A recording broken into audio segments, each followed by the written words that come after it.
Eye on it. I did take a shower. Good to go. Okay.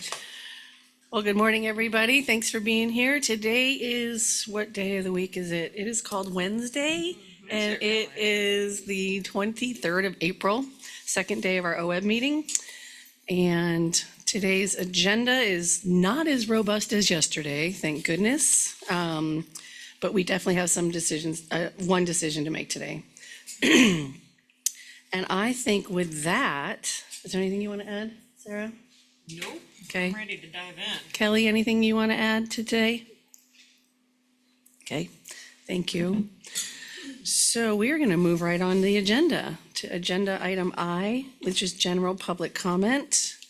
And we have 4 people in person and 4 people virtually. So I'm going to have you stick to 3 minutes apiece, please. And I'm going to call Holly, Shannon, and Carson up first, please.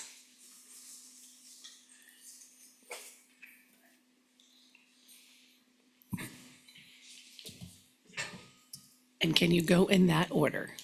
And then Regan, do we have the lights? Okay, so that's going to be your timer right there. So, all right. Thank Good morning. Good morning. Can you hear me all right? Yes. Perfect. I am Holly Papira. I'm the Executive Director of Marys River Watershed Council. Oh, can you go a little closer? Sorry. Or you can bring the to you. I'm Holly Papira. I'm the Executive Director of Marys River Watershed Council. My organization has a Good Neighbor Authority grant through OWEB. And in this grant, we have $43,000 otherwise approved in reimbursements that has been held up since January because BLM has not reimbursed OWEB. For OWEB, $43,000 is such a small percentage of OWEB's 2023 to 2025 spending plan that when I initially calculated the figure, it came back in scientific notation. It's a fraction of a percent. For Marys River Watershed Council, $43,000 comes out to be 5 months of somebody's salary. And it's 25% of our OWEB council capacity grant for the last biennium. As with all OWEB grants, this is one of a reimbursement-based grant. And so this $43,000 in money is something that we've already spent. It's money that covered staff time in past months. It's money that covered bills to contractors and making good on commitments that we made in contracts that we've signed. If OWEB wants to support on-the-ground restoration, especially amidst these uncertain times, making small organizations that are actively doing on-the-ground work absorb incurred cost for months and potentially indefinitely is not going to do it. A few things OWEB can do to support grantees in uncertain times. I request that OWEB make good on the commitments they've made to reimburse expenses incurred by grantees for active grants. And I also encourage OWEB to increase capacity support to provide organizations with additional capacity to leverage support, develop new projects, and expand our work on the ground. Thank you. Thank you. All right. We have Shannon, please. Good morning, OWEB Board, co-chairs, Coates and Boyer. For the record, my name is Shannon Richardson. I'm the Executive Director for the South Santiam Watershed Council. So I'm here today to offer comments for your consideration as you enter discussions on the spending plan agenda item. Staff recommendations include allocating $20,675,000 to support partnership and capacity. These funds are separate from those that support FIPS or Focused Investment Partnerships. This recommendation is just over 15% of the total available board allocated funds. And much like council capacity dollars in the hands of watershed councils and soil and water conservation districts, these funds represent vastly more than their face value. It says 2 years ago, but it was actually 3 years ago. I did my math wrong. 3 years ago, I sat before you and I spoke to the importance of considering OWEB's partnership work through an equity and justice lens. That day, I spoke to you about ways that Oregon's Watershed Council's diversity mirrors that of the communities we serve and the landscapes that we work in. I spoke to you about this being our strength. Each council uniquely adapted to the region and the basin that we work within, yet poised to work with any willing partner. Some call this the Oregon way. We are a resilient bunch. We've weathered drought, floods, wildfire, a global pandemic, and everything that's followed. And now we face a new kind of uncertainty as federal funds freeze and shift, sometimes in unpredictable ways, and our federal partners are less able to commit their time and their expertise as their work groups contract, and their colleagues make decisions about whether to stay in federal service or explore other options. Groups that are cut off from federal funding and support from federal partners are seeking other sources of funding and support, increasing competition for already limited restoration dollars. Historically, watershed councils have leveraged council capacity dollars to secure tens to hundreds of thousands of additional dollars.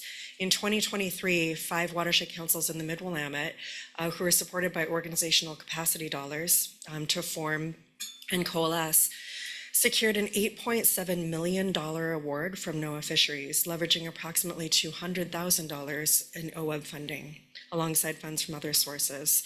This was a historic influx of funds into the Mid-Willamette. And money is essential, but it's only one part of what we need to make our vital work possible, and the other element is time.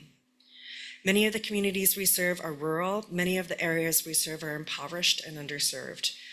Watershed councils and SWCDs are often the glue that holds partnerships together. We're the ones who get people in the room, help disparate interests find common ground, and nurture the restoration networks and economies that we've spent hundreds of thousands of dollars building up. An investment of 15% of the board allocated funds is an investment that returns far beyond its monetary worth. Members of the board, co-chairs, OWEB staff, and colleagues, we are on the same team. We share a strong commitment to supporting restoration in the communities we serve, and that commitment is more important now than it has been in a very, very long time. It requires both time and money, and your support is crucial. Thank you. Thank you, Shannon. Carson, good morning. Morning. Co-Chair Coates, Co-Chair Boyer, members of the board, thank you for the time today to provide testimony at the APRA board meeting. It's lovely to be here with you all. My name is Carson Kendrick. I'm the Conservation Director for the Coalition of Oregon Land Trusts. I represent 34 member land trusts, soil and water conservation districts, and conservation organizations that work across Oregon to protect our special places for all people forever. Today, I wanted to provide a few legislative updates for the board. Colt and our members are working diligently this legislative session to secure funding for 2 major OWEB programs, the Oregon Agricultural Heritage Program through HB 3131 and the Drinking Water Source Protection Grant Program through HB 3341. Both of these bills have passed their originating committee and are now down in Ways and Means. We expect these programs, if funded, to either be wrapped into the OWEB budget or included in the end-of-year Christmas tree bill. However, federal funding uncertainty, as you all know, and leadership priorities has led to a tighter funding landscape for natural resources. Regardless, Colt continues to activate our conservation and land trust community to educate on what's happening in Salem and encourage them to reach out to their legislators and share their support for these and other natural resources programs. Colt and our members have also been closely involved in the creation and development of the Drinking Water Source Protection Grant Program. We're eager to celebrate as the board awards the first round of grants for this program during your meeting today. This program fills a critical capacity gap in Oregon, and that is the funding for smaller communities to acquire, restore, and manage their drinking water sources. When communities are able to protect their drinking water sources, they can build systems that are resilient to stressors like fire, drought, and floods, all while ensuring access to clean and reliable drinking water. This milestone for the program represents an incredible amount of work from OWEB staff, and we thank you for the dedication to getting this grant program off the ground, hiring staff, and leading a rulemaking process that created a flexible grant program that will really deliver results for our communities on the ground. We're working with our partners at Sustainable Northwest on a joint press release to celebrate the projects funded today and reiterate the need and demand for more funding in this upcoming biennium. Thank you again for your time today. I hope I and you all will be hearing good news on the funding side during the July board meeting. Thank you. Thank you, Carson. Thanks, all 3 of you. So the next one in person is Kevin. You get to be up here all by yourself.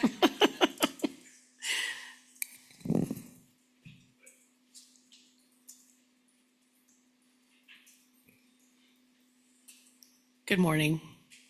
Good morning.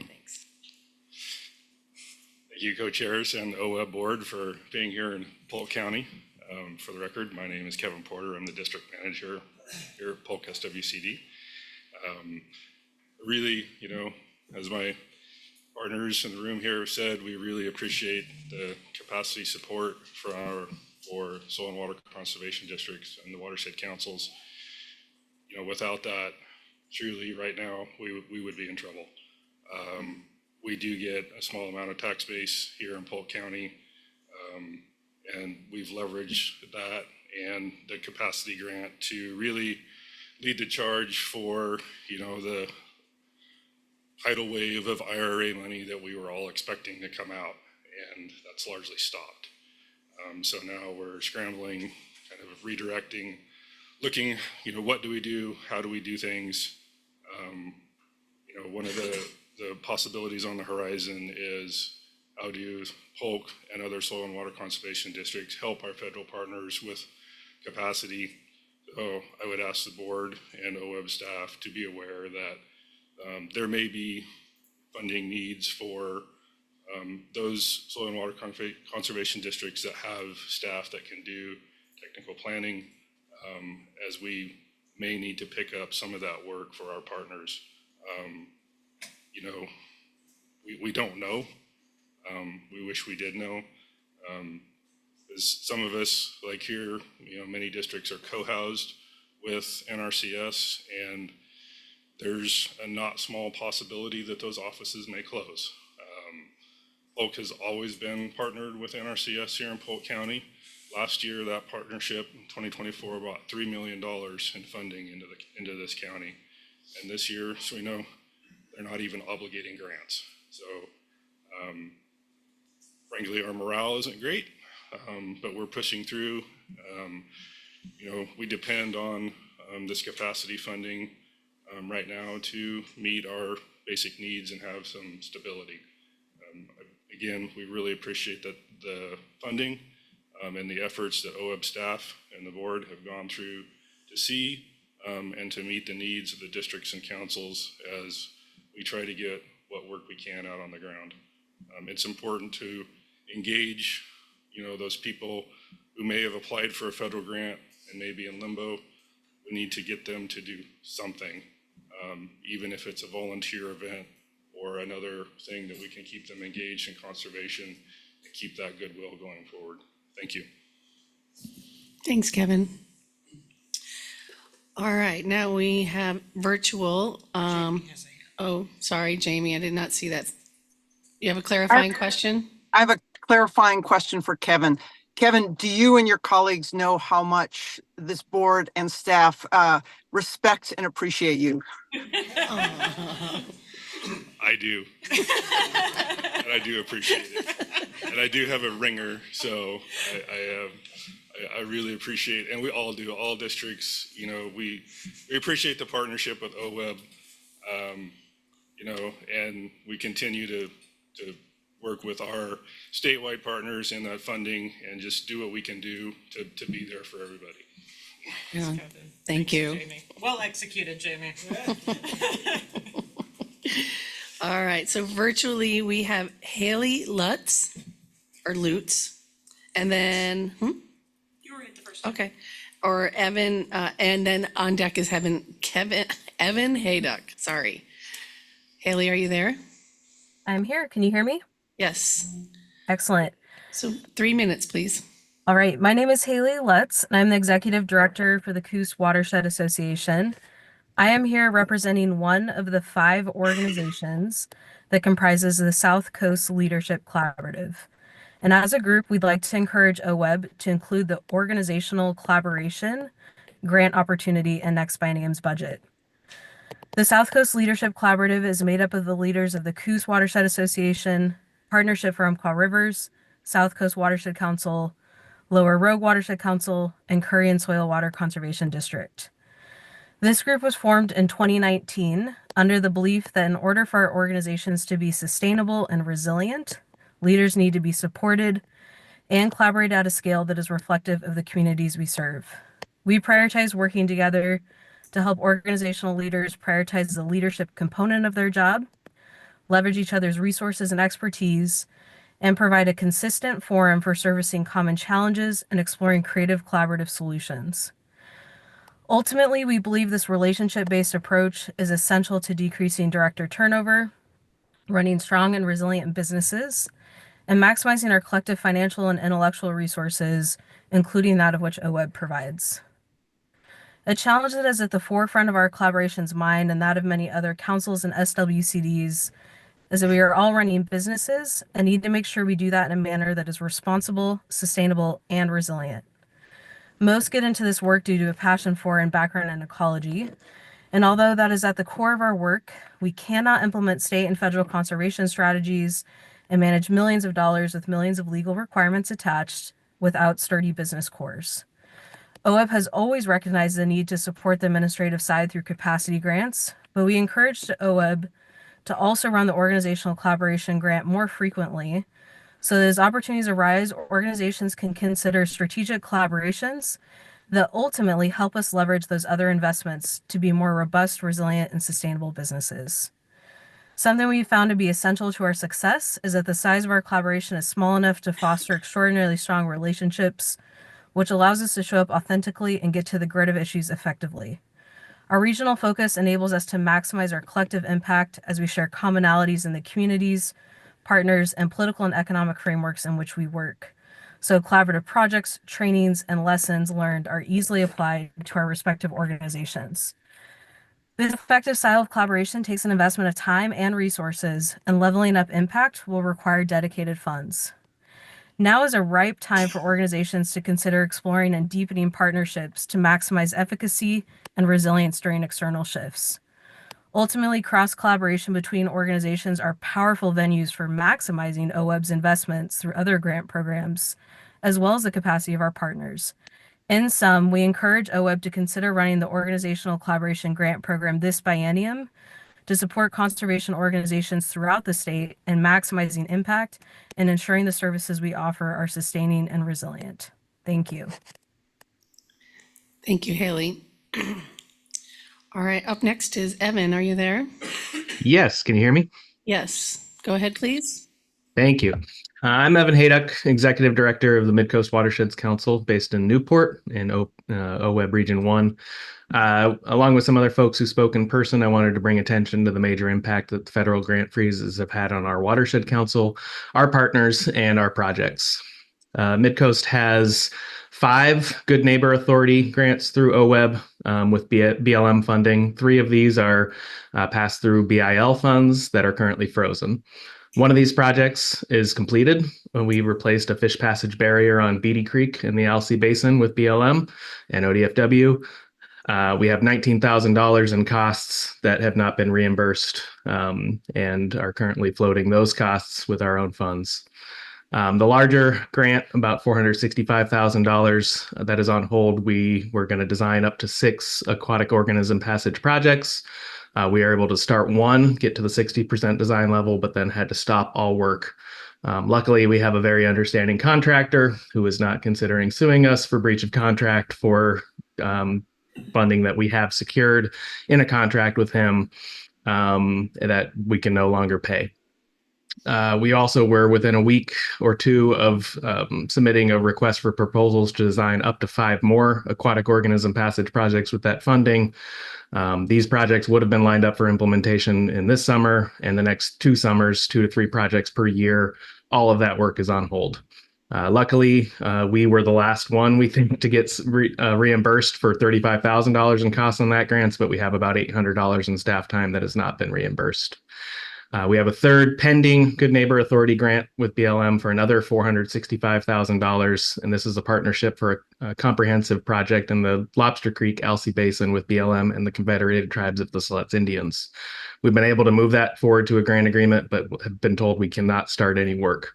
That project consists of a major effort to install and plant culturally significant plants in the project area. We were going to start growing a lot of those plants, collect seed this summer and start growing. The 2 to 3 year lead time for plant production, with all that being stopped, it's going to hold up getting culturally significant plants into these BLM properties as a part of this project. This federal funding freeze has had a major impact on moving projects forward, and funding from these GNA grants were major portions of Midcoast staff time. We've had to scramble for our current annual budget and our next annual budget to cover these costs and how to figure out how to get these projects done. And this is holding up major aquatic organism passage projects that include ESA listed coho salmon and working in large partnerships with groups like the Confederated Tribes of Siletz Indians to get more culturally significant plants on the landscape and restoration projects and allow tribal members to come out and complete traditional harvest on these restoration properties. Thank you very much for your time. Thank you, Evan. Up next is Neil Schulman, and on deck is Tom Gaskill. Neil, are you there? I am here. Thank you. Go ahead, please. My name is Neil Schulman. I am the Executive Director of the North Clackamas Watersheds Council in the Lower Willamette Basin. And I wanted to second what Haley said and add a little bit to it about really highlighting the need to reinstate the funding for the organizational collaboration grant category in this coming biennium. Those funds are essential to us operating efficiently and working with other councils to bring about larger, more effective projects and reducing replication across councils. It's a small program in dollar outlay by OWEB, but it has an outsized ripple effect in creating efficiencies. We are currently working with two other watershed councils, the Greater Oregon City Watershed Council, which you'll hear from in a moment, and the Clackamas River Basin Council, to try and address a shared need for back-end accounting and financial management. That will replace replication, provide economies of scale, and allow us to ensure sound financial management at a fraction of the cost it would take us if all three of us were doing it separately, which is the other alternative. But if the spending plan is approved with no funds available for org collaboration, that is probably, unfortunately, would be the way we'd have to go. And that would cost more in the long run. As an example, our council is relatively small, but we punch above our weight in terms of projects. We are one of the lead entities in the Kellogg Creek Restoration Community Enhancement Project, for which we've already raised $27 million that will remove Kellogg Dam. And this ability to build our back end in partnership with other councils is absolutely critical. We already have been doing this. We share a staff person with the Greater Oregon City Watersheds Council. That was made possible by the organizational collaboration grant several years ago that allowed us to figure out that system. And the result has been a lot more landowner engagement and a lot more staff retention and a lot more capacity for both of us.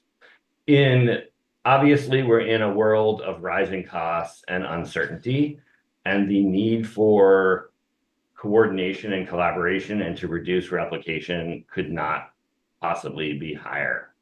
So I urge you to really reinstate that funding for this biennium, and thank you. Thank you, Neil. Tom, are you there?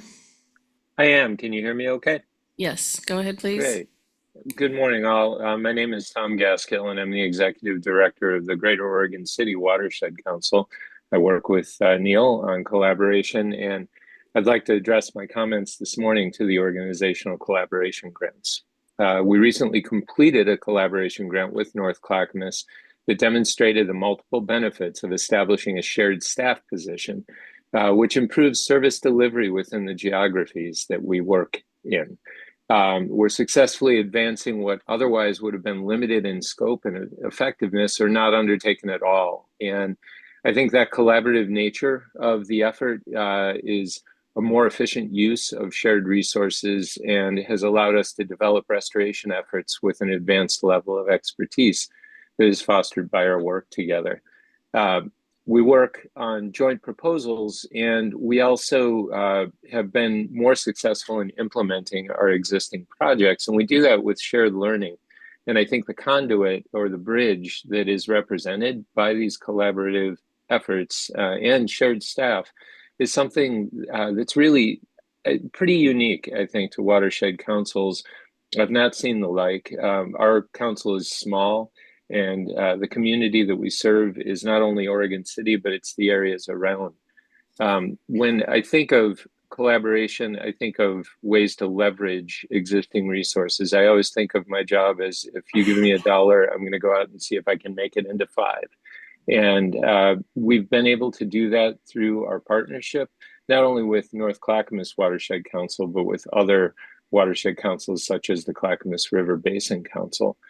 We'll be coming back if organizational collaboration funding is available, as Neil mentioned, to look at kind of the financial efficiencies of the organization and ways that we can avoid duplicative services which are inefficient and more costly, frankly. So this is about streamlining, it's about effectiveness, and I think ultimately it's about a more powerful impact for these smaller watershed councils in their community. Our council right now, I was very saddened to hear the number of councils that have issues with federal funding. We're currently working on a number of federal grants, and honestly, I would not have the capacity to even dream of working on those grants without having this partnership with North Clackamas Watersheds Council. I'm the only full-time employee for our Watershed Council, so you can imagine I wear many hats. I'm grateful for your time, and I strongly encourage you to think about or organizational collaboration grants in this next budget cycle. Thank you. Thank you, Tom. All right, that was our last public comment. Is there any others? Nicole? Okay, thank you. Thanks everybody for your time today. We hear you and thanks for engaging with us. And before a clarifying question? Yeah, leadership maybe. Yeah. Well, hold on.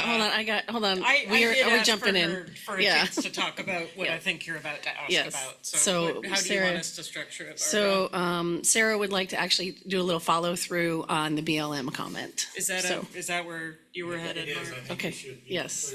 Yeah, and I apologize for not giving the board more information about that in my director's report yesterday. That was an oversight that the waves are just coming at a speed at which I focused on one wave rather than the other. But those were all, I think, members will agree. Sorry, Sarah O'Brien for the record. I was gonna do it, but executive director just kicked me. I think that was a really helpful set of comments overall for framing up the spending plan discussion we're about to focus on this morning. And I know the board's discussion will probably focus a great deal once we kind of get through the basics, nuts and bolts on how are we responding to the federal funding situation. I do want to specifically appreciate Holly and Evan's comments. It really was an oversight for me to not outline that for the board yesterday, and I apologize. It's a major issue. It's one we're giving a lot of attention to.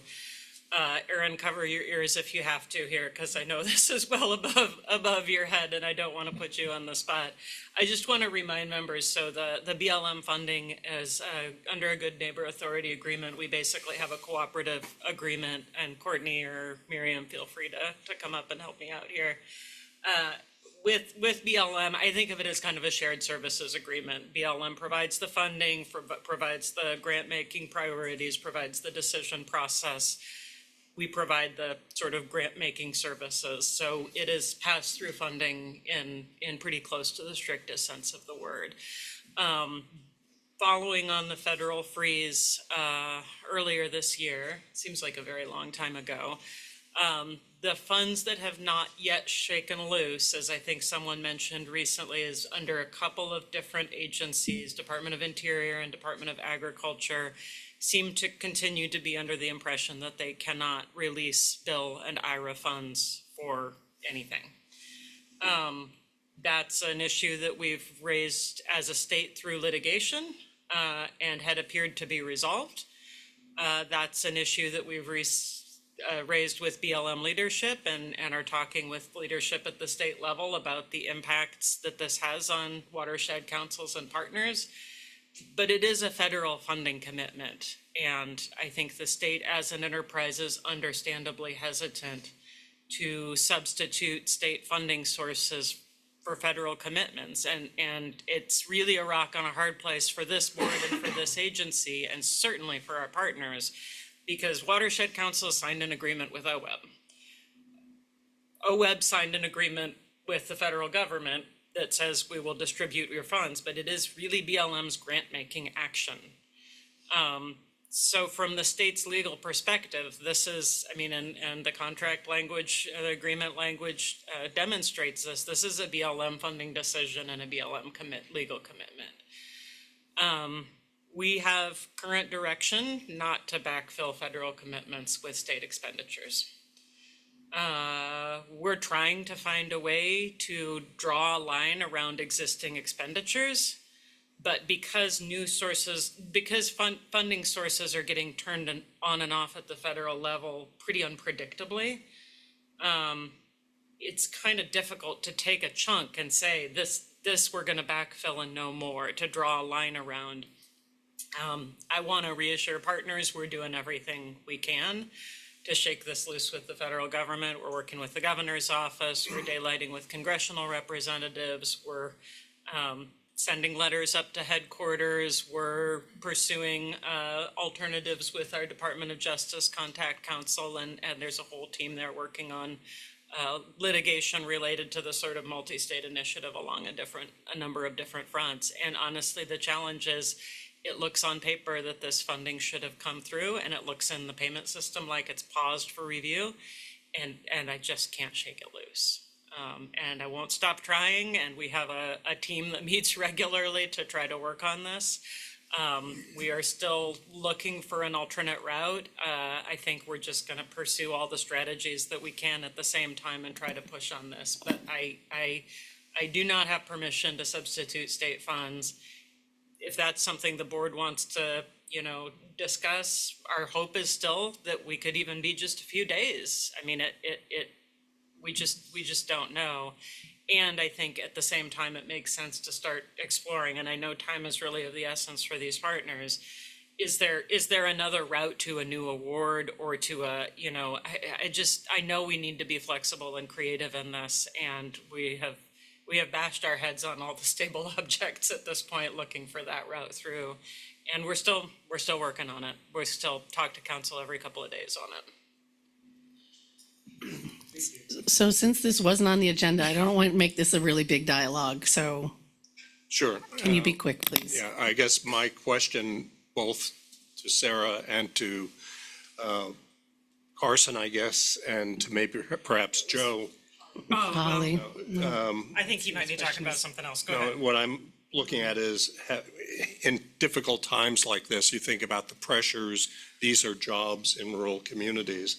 And I think about the Association of Oregon Counties and the League of Oregon Cities as advocates for us to be able to continue the pressure legislatively. And I'm not sure if the outreach has occurred and what, in fact, we can do as private citizens to be able to help support the messages that others are delivering to the congressional delegations. And if in fact the Association of the Counties and the cities are working together with us to try to solve this Can problem. we work on that offline, Russ, and get back to you? I think it's a good suggestion, and I assume that watershed councils have limited capacity to do direct congressional outreach, and so maybe it makes sense to put our heads together and talk through that and figure out how we can support that conversation. Thank you. All right, we are moving on down to agenda item J, and we're going to do the spending plan overview. Stephanie and Miriam, please.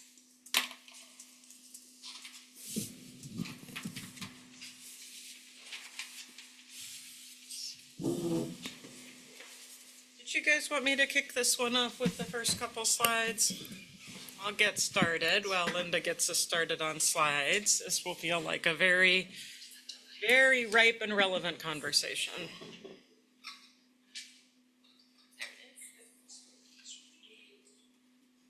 So one of the fun things about your job as a board is you get to spend money in a specific way, which is to invest in community partnerships and projects.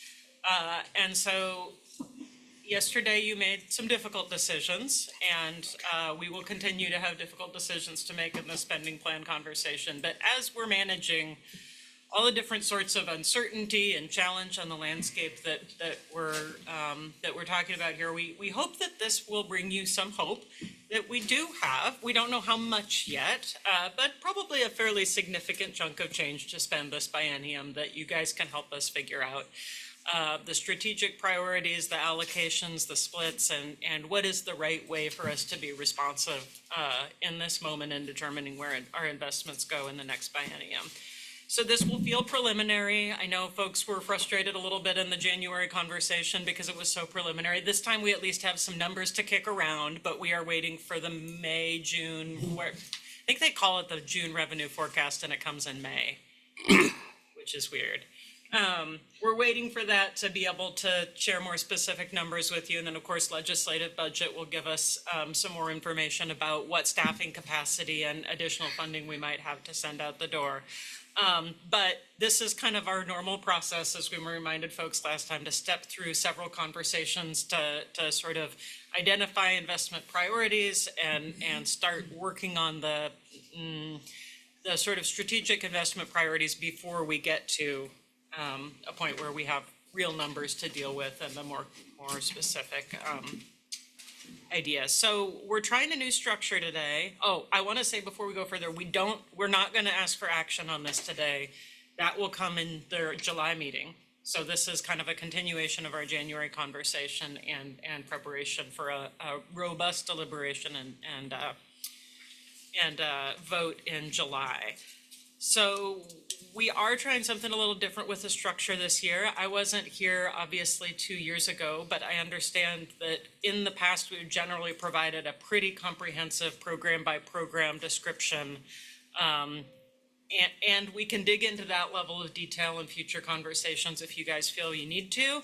But sort of related to the governor's intent letter and the mandate towards, harmonization and integration across our programs that we've talked about in previous meetings, we're trying to figure out a way to lump and split some of our programs. And you'll hear us, I think we use the term buckets a lot, which maybe is not the best term, but it's there now. Like buckets of programs and trying to organize our sets of programs in a way that has some logical consistency and makes it easier to tell in the spending plan sort of what the trade-offs are and what the different categories represent. They just kind of naturally evolved to a point in the spending plan where the categories were a little hard to interpret. So that's what Miriam and Steph are going to walk us through today. If you guys are feeling at the end of this conversation like you need a lot more different detail for your July conversation, this is a great time to let us know. And we'll dig in as deep as we need to dig in, but we're going to try to keep it more of a balcony view today than we have at this point of the biennium past conversations. So Steph and Miriam are going to talk, I'm going to talk through an overview of what the spending plan is and how it works. Steph and Miriam are then going to take over and talk through sort of big buckets of funding sources, proposed allocations based on our read of the landscape as staff and the input that you gave us in our January meeting. And we'll talk through priorities and proposed amounts for that. Can you go to the next slide? So just a quick reminder what our grant funds spending plan is and is not. It's a plan for how we take available funds that are dedicated by the board and invest those in different sort of categories or buckets of programs to be able to make the on-the-ground investments in watershed health and community outcomes that are our agency mission. So one reminder as we think through this, as we mentioned yesterday, what OWEB does is kind of funds other people's priorities. We have some situations, Russ reminded us of FIP priorities the other day, where we do that in a more structured and a little bit more directive way, although still not very directive. But we fund implementation of local, state, federal, regional, tribal priorities. And so that's the lens that which we bring to this. It's not, and we need to be investing in this particular landscape or resource, or we need to be achieving this outcome. We really reflect inter-agency, inter-organizational priorities across the landscape within our mission area. The most important reminder, which we'll probably say 5 or 6 times in the course of this, is that this conversation represents only our grant spending over the course of the biennium. So the operational budget is pretty much what we work through our normal agency budget process, pays for our staff, pays for our contracts. That's kind of for folks who watch the budget presentation that Stephanie and I did at Ways and Means, that is where we have most of those conversations. is through, the state's normal budget process. So this is just grant spending, and don't get nervous if you feel like you don't see time for our staff or money for our staff or for our sort of structure and day-to-day work in here. This is just the grants part, not the operational part.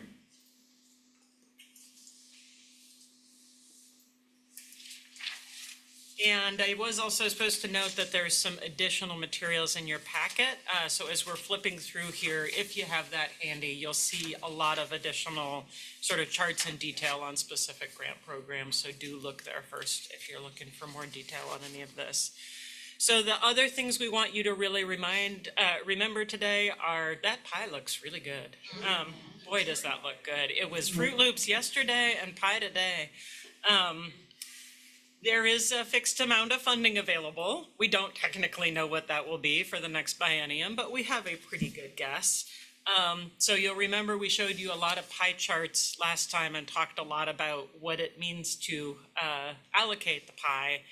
And just a friendly reminder, if you want somebody to get more pie, then somebody else has to get less pie. We have a fixed amount of funding available, so I'm going to encourage the board to be disciplined. And if you tell us where to spend more money than we've proposed, we're going to turn around and ask you what we should be spending less on, because we know that's harder to talk about, and that is the reality that we have a fixed pie to share with the world here. We are proposing a mix of increase and flat investments based on, sort of feedback and conversations. We continue to work from the last lottery revenue forecast, which I think we mentioned at the last meeting. I think it had happened by the last meeting, was no, it hadn't, I'm sorry. So it demonstrates, well, you're gonna talk about this more, huh? It demonstrates a slowing of growth at best in lottery revenue. We are also anticipating a reduction in PCSRF funds, regardless of, whether that turns out to be a reduction to zero or a more modest back off from Bill and IRA funding levels. And we'll talk about a couple of obligations like the Klamath that we've now met. And so that does create some space for us to make other investments for this biennium. We are recommending leaving some funds uncommitted, which Miriam will talk about in more detail. I think that's all I wanted to mention with that slide. So discussing today, deciding in July. We've had a lot of talk about uncertainty. So, I just want to take one more moment and recognize this is a pretty scary time to be trying to predict the future. And we know, just as we heard from a broad diversity of partners today and yesterday, folks who are running nonprofits and special districts on the ground are just really suffering right now. We have a responsibility as a funder to do our best to make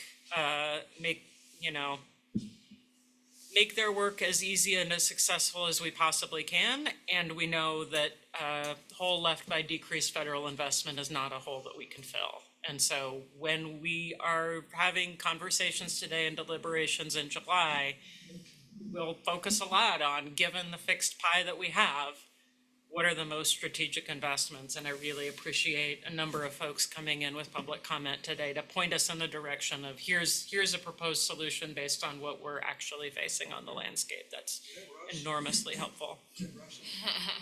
No, not me. No. Does look familiar though, doesn't he? Yeah. Different binoculars. And I also just want to acknowledge to the board, this is going to be a hard conversation because we want to do more than we can do. And these are folks that we know and love and work with, and many of us have been in the position of being a nonprofit, dependent on federal funds and working in partnership with federal partners. And it's tough to see this moment on the landscape and know what groups like Land Trust, Watershed Councils, special districts, soil and water conservation districts, tribal governments are going through. It's we will all leave this conversation wishing we could do more. With that bright note, Steph, tell us what we do have to spend, because it is important. Good morning, board members. For the record, Stephanie Page. So we are going to focus today on the funds that the board has the authority and the responsibility to allocate. So those are represented by the arrows on the left side of the slide, the lottery, the Pacific Coast Salmon Recovery Funds, and then some of the other funds that are included in the spending plan. So there's some programs you're not going to see us spend a lot of time talking on today, and those are the programs where the funding is legislatively or partner allocated rather than board allocated.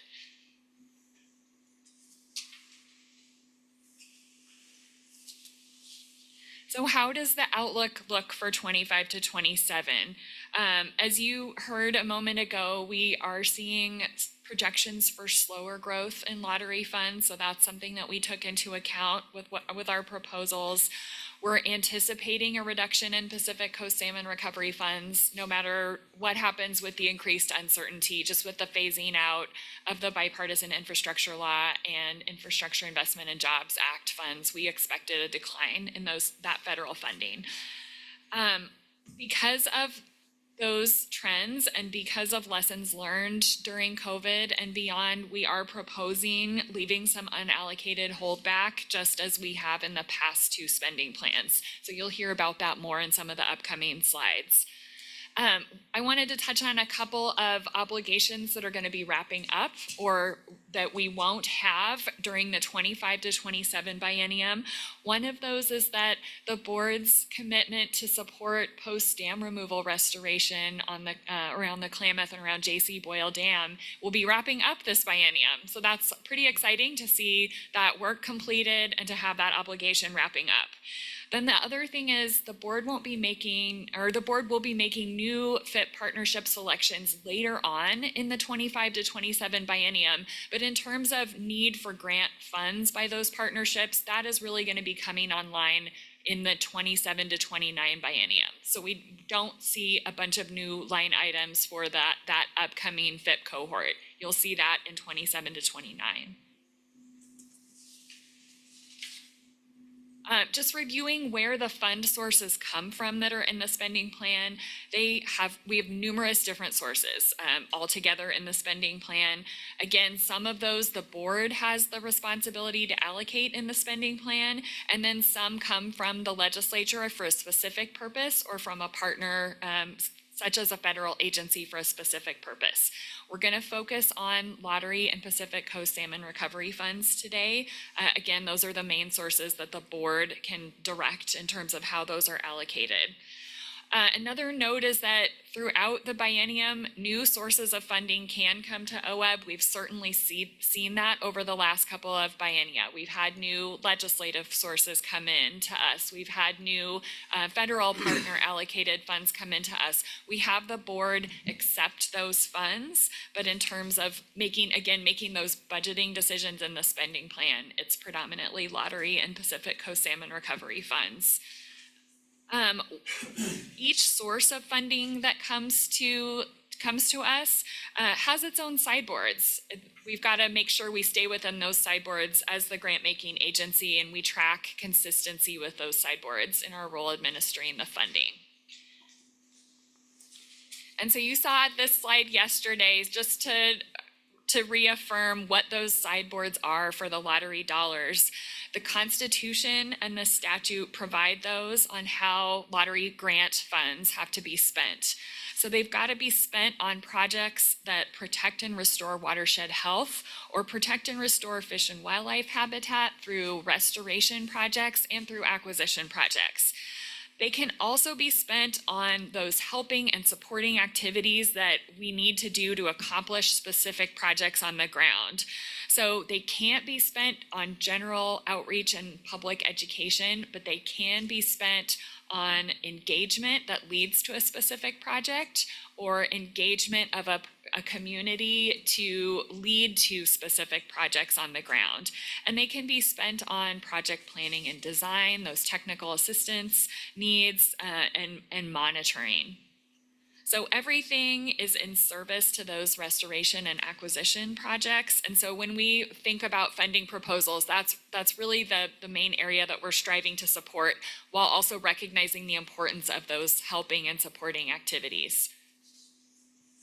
And with that, I'll pass it over to my colleague Miriam. Right, Miriam Scherer, Fiscal Officer, Business Operations Manager for the record. So where do the numbers come from? Of course, it's a formula. We start off with how much is total available. So you'll see here $145 million. When we say available, we mean it's anticipated or expected. So as you've heard, we're going through the legislative process. We will have a forecast in May called the June forecast, as Sarah noted. A note that this is not cash that we will have on hand at the beginning of the biennium. We get it on a quarterly basis. Our lottery funds come in as those proceeds come in, and then on an as-billed basis for our federal funds.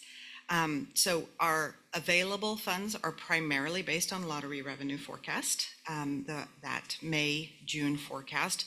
That will be included in our legislatively adopted budget as the grant funds allocation. It also includes an estimate of our PCSRF awards, and the available funds are, of course, net any prior commitment. So yesterday you awarded around $13 million in open solicitation. Those have been awarded, committed, not expended. So we will reduce that from our available funds estimate. Then, of course, we are subtracting out some proposed allocation or unallocated or holdback. And we'll talk about that in a couple of slides from now. And then we have the total available funds of $131 million, and that is what you'll see in the top section of this proposed spending plan that you can see, and I will not refer to a page number, but it does look like this. So it is, you'll see that top section is called board allocated funding, and you'll see the distribution of those funds in that section. So what are the unallocated funds? Unallocated funds are a portion of estimated available grant funds that are held back from commitment, so unallocated to any specific grant program in the spending plan. Why do we have these unallocated funds? As you've heard already, based on lessons learned during the COVID-19 public health emergency and the sudden reduction in lottery revenues, the board began holding back some uncommitted funds as part of the development of the spending plan so that we don't overcommit funds. We have further integrated this practice into our financial planning process based on expectation from Legislative Fiscal Office that we have some unallocated funding as a contingency plan. A holdback of available funds is a fiscal best practice as a risk mitigation tool to build some flexibility in funding emergency programs. So we were able to draw on the existing 23-25 holdback or unallocated to fund the post-2024 wildfire technical assistance grants this biennium. And then unallocated funds in the grant funds spending plan do help smooth out fluctuations in funding and programs, as we've talked about, and then foster some more stability in our spending plan. So what are they not? Unallocated funds are not cash on hand at the beginning of the biennium. In the case of lottery, grant funds are distributed on a quarterly basis based on lottery revenue proceeds. Those funds are then received, deposited into treasury funds, and they do earn interest. In the case of federal funds, they come in as we bill for them as needed. We do not hold federal funds on hand. So in January, we were asked for some history of what are unallocated funds, or as we were called at the time, reserves, which may have been a little confusing. So the history is fairly short. A holdback or reserve that we started calling was included in the 21-23 spending plan based on lessons learned from COVID. That biennium, we proposed not allocating just a little over $5 million in the first year of the 21-23 spending plan. And then in developing the 23-25 spending plan, in anticipation of reductions in some federal funding sources, as we knew, phase out of the bill and IRA funds, and for consistency across biennia, staff recommended designating a fixed percent for unallocated funds of 7.5%. In July 23, that first year of the 23-25 spending plan, we proposed an unallocated amount of $11.5 million, or just slightly over 7.5%. There's another pie. We've got a theme here. So for the 25-27 spending plan, we are increasing or proposing an increase from 7.5% of unallocated funds to close to 10%. That's approximately $14 million. The reasons for that we've talked about in several previous slides. The uncertainty of lottery revenue forecast, that trend, as well as the final allocation not being known until our 25-27 legislatively adopted budget. That's normal for this time of year. Uncertainty of the federal fiscal year 25 PCSRF award amount due to timing of the award, as Sarah noted in her comments yesterday and today. And then a smoothing effect in funding new FIPS in 27-29 that are not included in 25-27. So for example, this biennium, we included $11 million as a line item for new FIPS. Even with this holdback or this increase in the holdback, we are able to increase or hold steady the funding for most of our grant programs.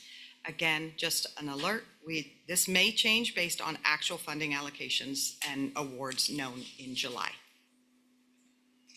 And who does not love a good pie chart? The grant fund spending plan includes a mix of board allocated and legislatively or external partner allocated funds. The proposed 25-27 plan, again, is included in your packet. This slide represents the split between board versus legislatively or external partner allocated funding included in the 25-27 plan. For the board allocated funds of $131 million, or almost 82% of the funding, you as a board make decisions about how funds available are distributed among the grant programs. The board may also approve the actual project awards or delegate to the executive director that responsibility. So for this round, we have included that detail in the spending plan as well as anticipated fund source. So you have that for your information. So there is a column in there that alerts you to whether something is board award or delegated. For the legislative external partner funding of close to $29 million, the board doesn't make decisions about the amounts allocated to the grant programs. However, the board may approve the actual project awards or delegate to the executive director that responsibility. And the final pie chart for me, this chart shows how the board allocated funds, that $131 million, are distributed across the grant programs. Again, that includes that top section of the proposed plan. The section of the spending plan that we're going to spend our time on today with Stephanie's future slides will be that $131 million and these programs here specifically. Steph? All right, Stephanie Page again for the record. So how are priorities reflected in the spending plan and the proposed allocations?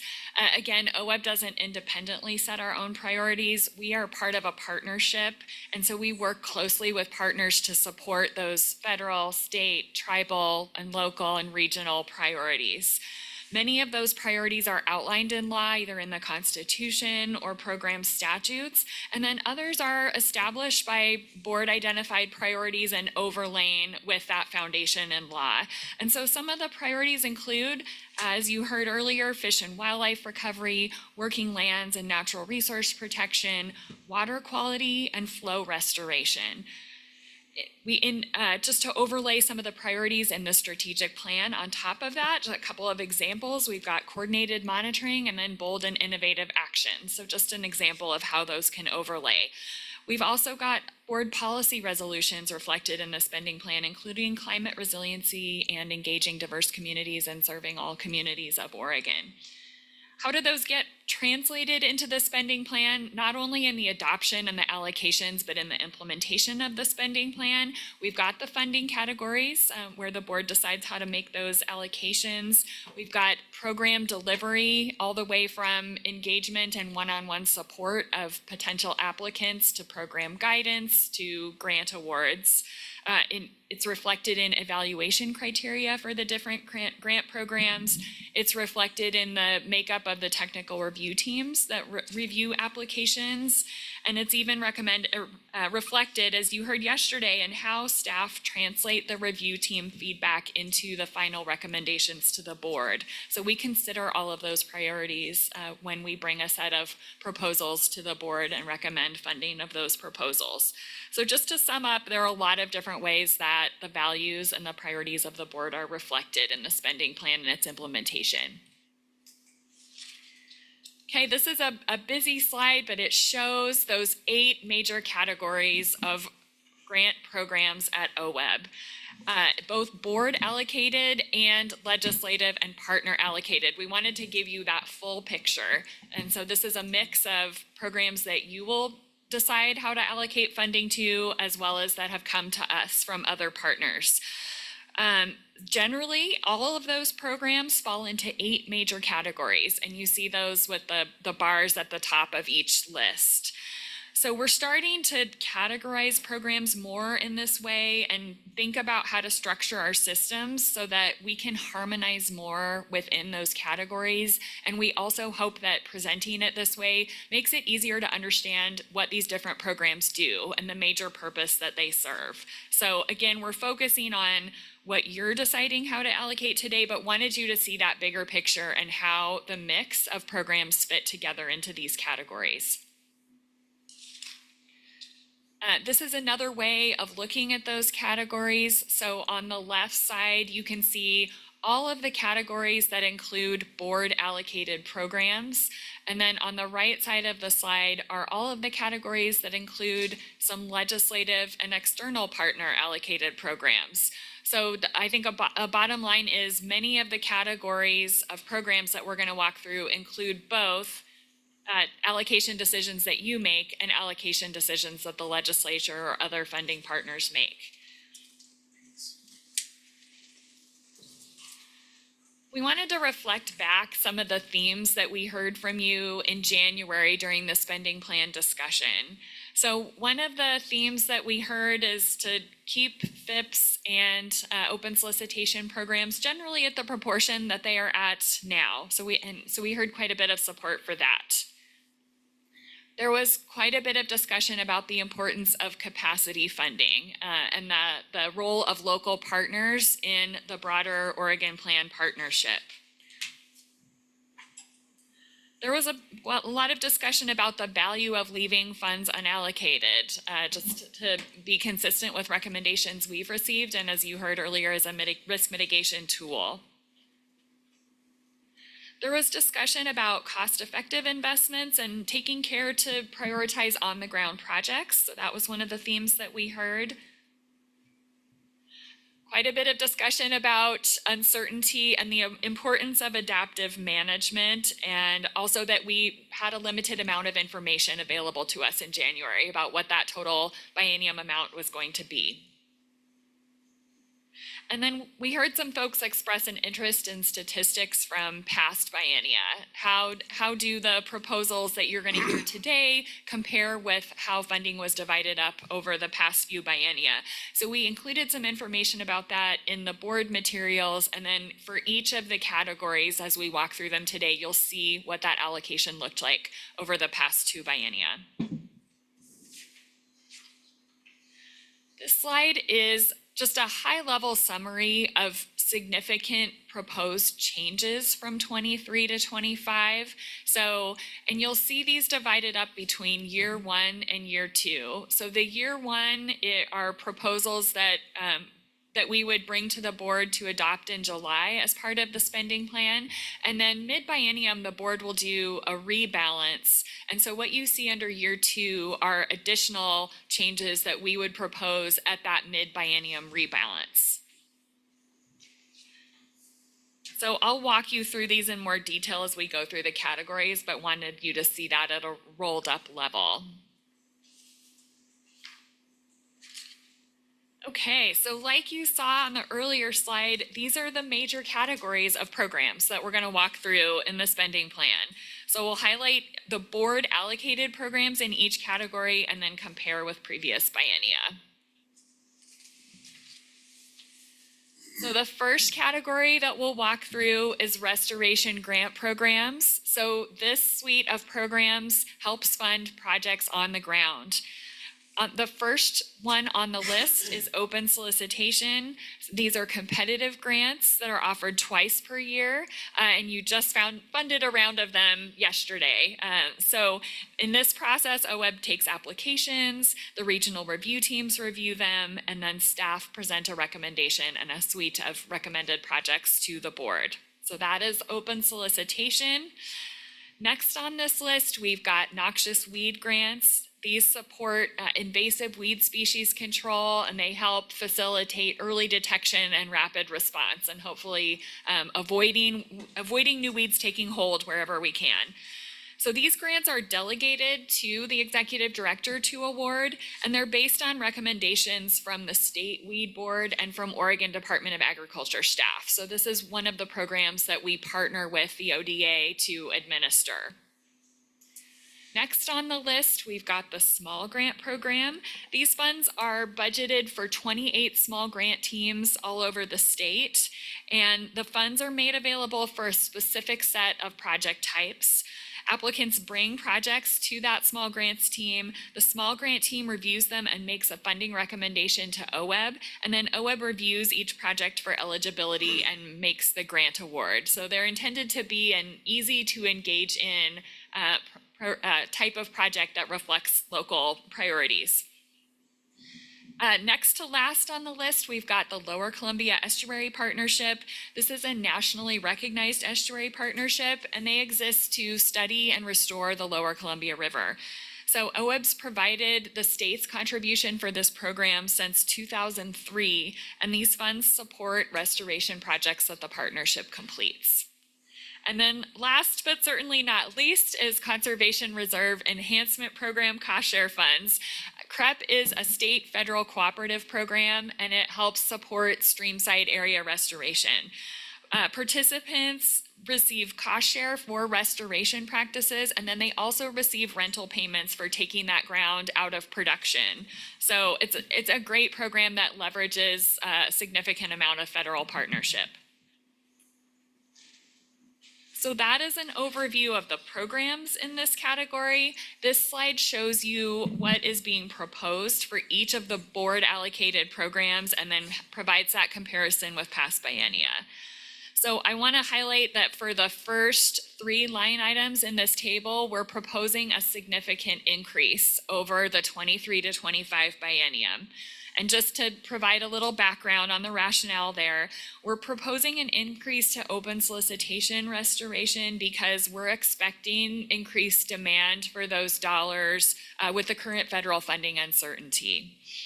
We're proposing an increase to weed grants. It's a little smaller, but it's a significant increase to reflect that ongoing interest and demand for projects that support the early detection and rapid response to noxious weeds.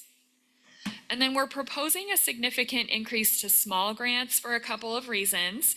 So the new administrative rules for the program that the board adopted in October allow for a $20,000 grant to one entity per small grant area, and that provides funding for the team, for that lead organization to administer the program.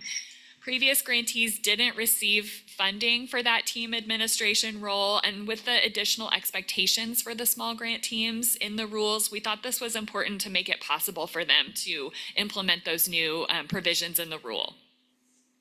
And then the other thing is that due to rising costs for even the very small projects that this program supports, costs are going up, and we're proposing an increase in the cap for each individual small grant project. So currently the cap is $15,000.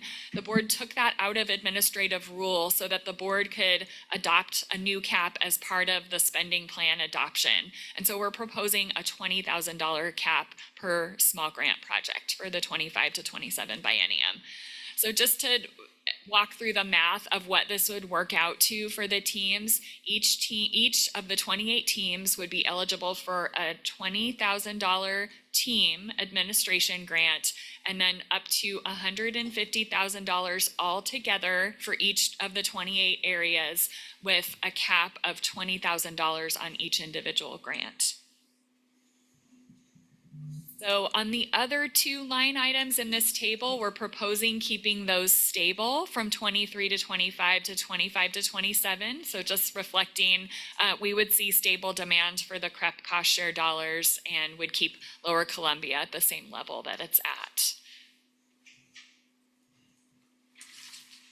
All right, so that was our first of the 8 categories. Moving on to the second category, that is acquisition grant programs. So as far as board allocated programs in this category, we've got just one line item in the spending plan, and that is combined land and water acquisitions funded with lottery dollars. These grants support acquisition of land in fee simple, and they also support acquisition of conservation easements. They also support several types of projects, as you heard about yesterday, that protect and restore stream flows. And I want to note again, that there are many other programs in this category. They're just not board allocated programs. The funding comes to us from the legislature. And so those include the Oregon Ag Heritage Program, the Drinking Water Source Protection Program, and then the special legislative allocation for water acquisition specifically that we got in 2022. For 25 to 27, we're recommending the same amount that was in the spending plan for 23 to 25, and that is $8.5 million. This includes $2 million that's added at the mid-biennium rebalance. So we would propose keeping that exactly the same for the 25 to 27 biennium. All right, moving on to category 3 of 8, technical assistance grant programs. These help make those restoration projects on the ground happen. And so these include, first on the list, open solicitation technical assistance grants. Again, these are those competitive 2 times a year grants that you awarded a round of yesterday. They support project development and design, and really a wide variety of project types can fit into this category connected with watershed health. So just as an example, you could see a technical assistance grant for engineering design for a fish passage project. That's just one of many examples of eligible projects. Moving on to the second one on this list, we've got Conservation Reserve Enhancement Program technical assistance grants. These grants specifically help local partners work with landowners to enroll and then restore streamside areas in the Conservation Reserve Enhancement Program. These grants have really helped this federal state program take off around Oregon. That was really a determining factor in folks participating in this program. And then the third item on this list is the Tribal Project Development Grants. This is a relatively new grant that OWEB is offering and that we are really excited about, and specifically supports design and development grants to tribes. In terms of what's proposed for 25 to 27, we're proposing an increase in open solicitation technical assistance grants. We've seen really strong demand for these grants and would expect that to continue. For CREP technical assistance, we're proposing basically keeping that the same. You see the number is just slightly different for 25 to 27 versus this current biennium, and that's just more reflective of the timing of the federal funding that's previously been a part of this category. So basically we're proposing keeping that level, and then we're also proposing keeping tribal project development grants level for 25 to 27. And that would allow for $100,000 for each of the federally recognized tribes in Oregon plus the Nez Perce tribe. All right, moving on to engagement grant programs. We've got a couple programs in this category.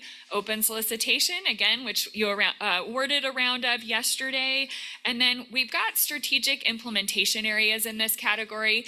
This actually has multiple types of grants within it, but it is predominantly an engagement program. So I'll walk through this one a little more. This one might be unfamiliar to some of the board members, but basically strategic implementation areas are areas where several different state agencies partner with soil and water districts and other local partners to work with the agricultural community to identify water quality improvement opportunities and implement projects.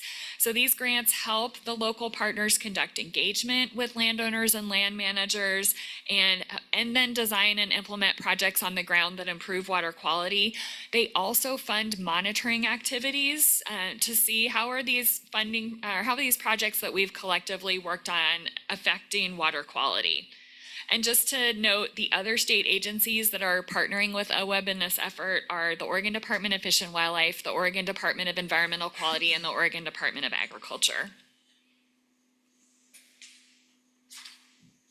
For 25 to 27, we're proposing to keep open solicitation engagement grants at $2 million for the total board allocated funding. And it seems like an appropriate level given the level of demand that we're seeing in this line item. And then we're proposing to keep strategic implementation areas at that same level for 25 to 27. And we've been in coordination with the Oregon Department of Ag around this and their plans to select strategic implementation areas for that biennium. And again, this seemed like an appropriate amount. All right, moving on to partnership and capacity programs. We've got a lot of different programs in this category. First on the list, we have capacity grants to watershed councils and to soil and water conservation districts. These are 2-year grants. Council grants help councils work in their communities to develop watershed restoration projects. The district grants help districts work in their communities to address ag water quality priorities and implement their local ag water quality plan. And this is another program where we partner closely with the Oregon Department of Agriculture to administer the program. And they work closely with districts on the scopes of work for those district capacity grants. So those are the first 2 on the list. The next one is the statewide Organizational Conservation Partnership Grant. And the Conservation Partnership consists of the Oregon Association of Conservation Districts, the Network of Oregon Watershed Councils, the Coalition of Oregon Land Trusts, and the Oregon Conservation Employee Education and Assistance Network. So these organizations collectively support all of the local partner groups that OWEB works with in their efforts to protect and enhance watershed health. And the funds that OWEB provides also help support the Biennial Connect Conference, which is both a technical and organizational support training. It provides a lot of valuable training for both staff and board members from those organizations. Next on the list, and you heard quite a bit of this morning during the public comment period, we have the Organizational Collaboration Grants. So in the past, these grants have not only helped organizations explore ways to work together, but they've also helped organizations evaluate mergers in some cases. So has been a valued program for OWEB partners. Next, we've got partnership technical assistance grants. These help partnerships consisting of OWEB grantees as well as other agencies and organizations to develop partnership governance structure and other elements of a high-performing partnership. It's helped partnerships develop strategic action plans and prepare themselves to apply, in some cases, for focused investment partnership awards. Many groups use this grant to prepare to apply for a FIP, but that's not required. Other folks have used it for other types of partnership efforts. So they've had multiple uses in this line item. And then last on this list, we've got the Sage Grouse Conservation Partnership. This partnership works together to implement the Sage Grouse Action Plan. And the plan and the team really takes an all hands approach to sage grouse recovery, both species and habitat conservation. So it's helped to build resilience in the sagebrush rangelands of Oregon, as well as that community and social and economic resilience.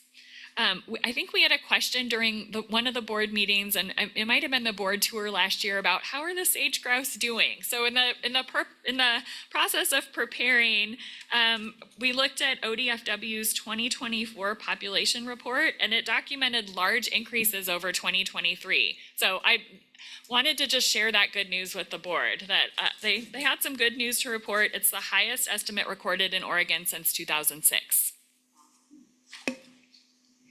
All right, so funding recommendations for this category.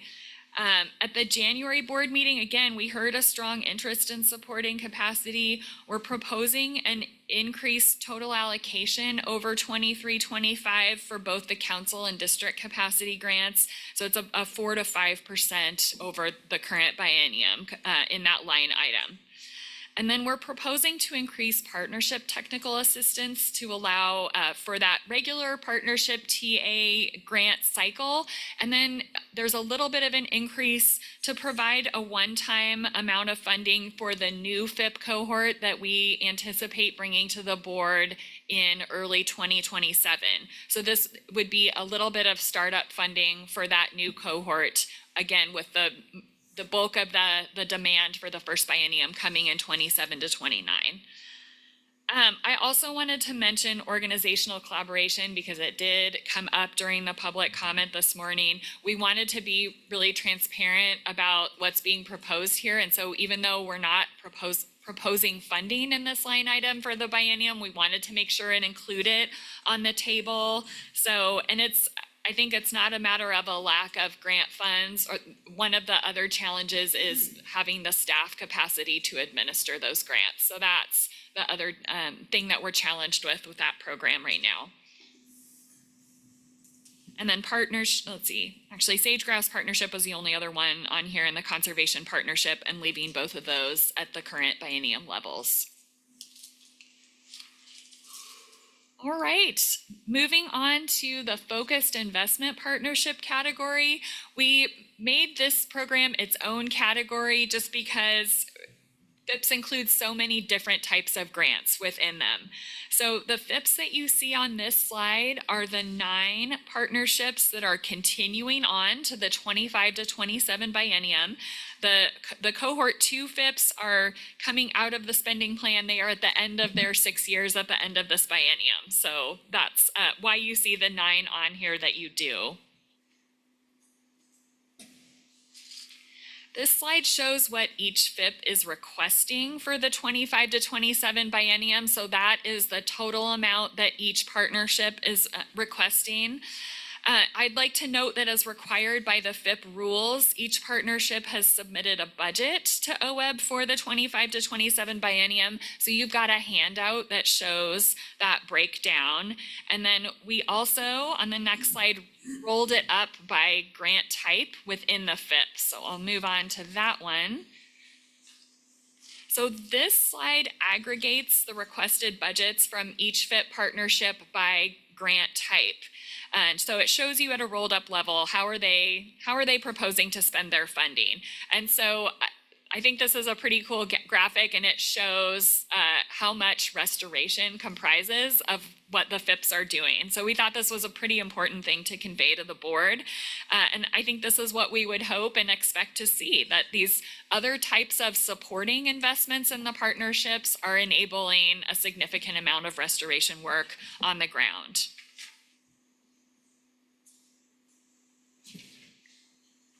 All right, next we've got monitoring grant programs, 3 different line items in this category that are board allocated. First, we've got open solicitation. This is a once per year competitive monitoring grant type. Next on the list, we've got a group of programmatic monitoring grants, and we call them as a group quantifying conservation outputs and outcomes, just kind of a mouthful. These grants support collective monitoring of groups of projects to take a look at their effectiveness. So just as an example, a grant to support evaluations of river and floodplain channel restoration or stage 0 restoration, and just look at their effectiveness that collectively. Other types of grants within this line item is telling the restoration story grants. So these grants help support data analysis to look at the effectiveness of OWEB funded projects. And then a part of the budget goes to support outreach products, but this is primarily a data analysis grant. One thing about all of the types of grants in this category in the quantifying conservation outputs and outcomes is generally they're identified by staff or to address some kind of board identified question, and then staff reach out to prospective grantees and develop the projects collaboratively with them. And then finally, we've got the FIP Effectiveness Monitoring Grant, and this helps look at the effectiveness of FIPs in achieving the intended outcomes of each partnership. So for 25 to 27, we're proposing an increase in funding for monitoring grants in the open solicitation line item, and that is really a reflection of demand. So we always see a lot of demand for monitoring grants. There's always more good projects than we're able to fund or to recommend to the board to fund. We're proposing a reduction in the quantifying conservation outputs and outcomes line item. We still plan to work with grantees on projects under this line item, but we just don't anticipate a full $1 million level of need. And then last but not least, we've got the category of other grant programs.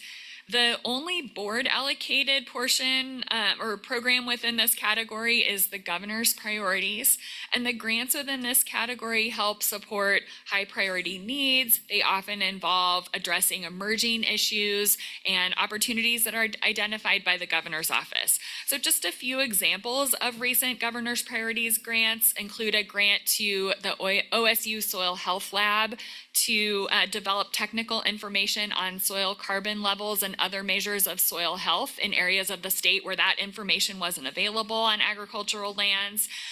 There was a grant to support the initial work to develop the Oregon Ag Heritage Program. That was back in the mid-2010s.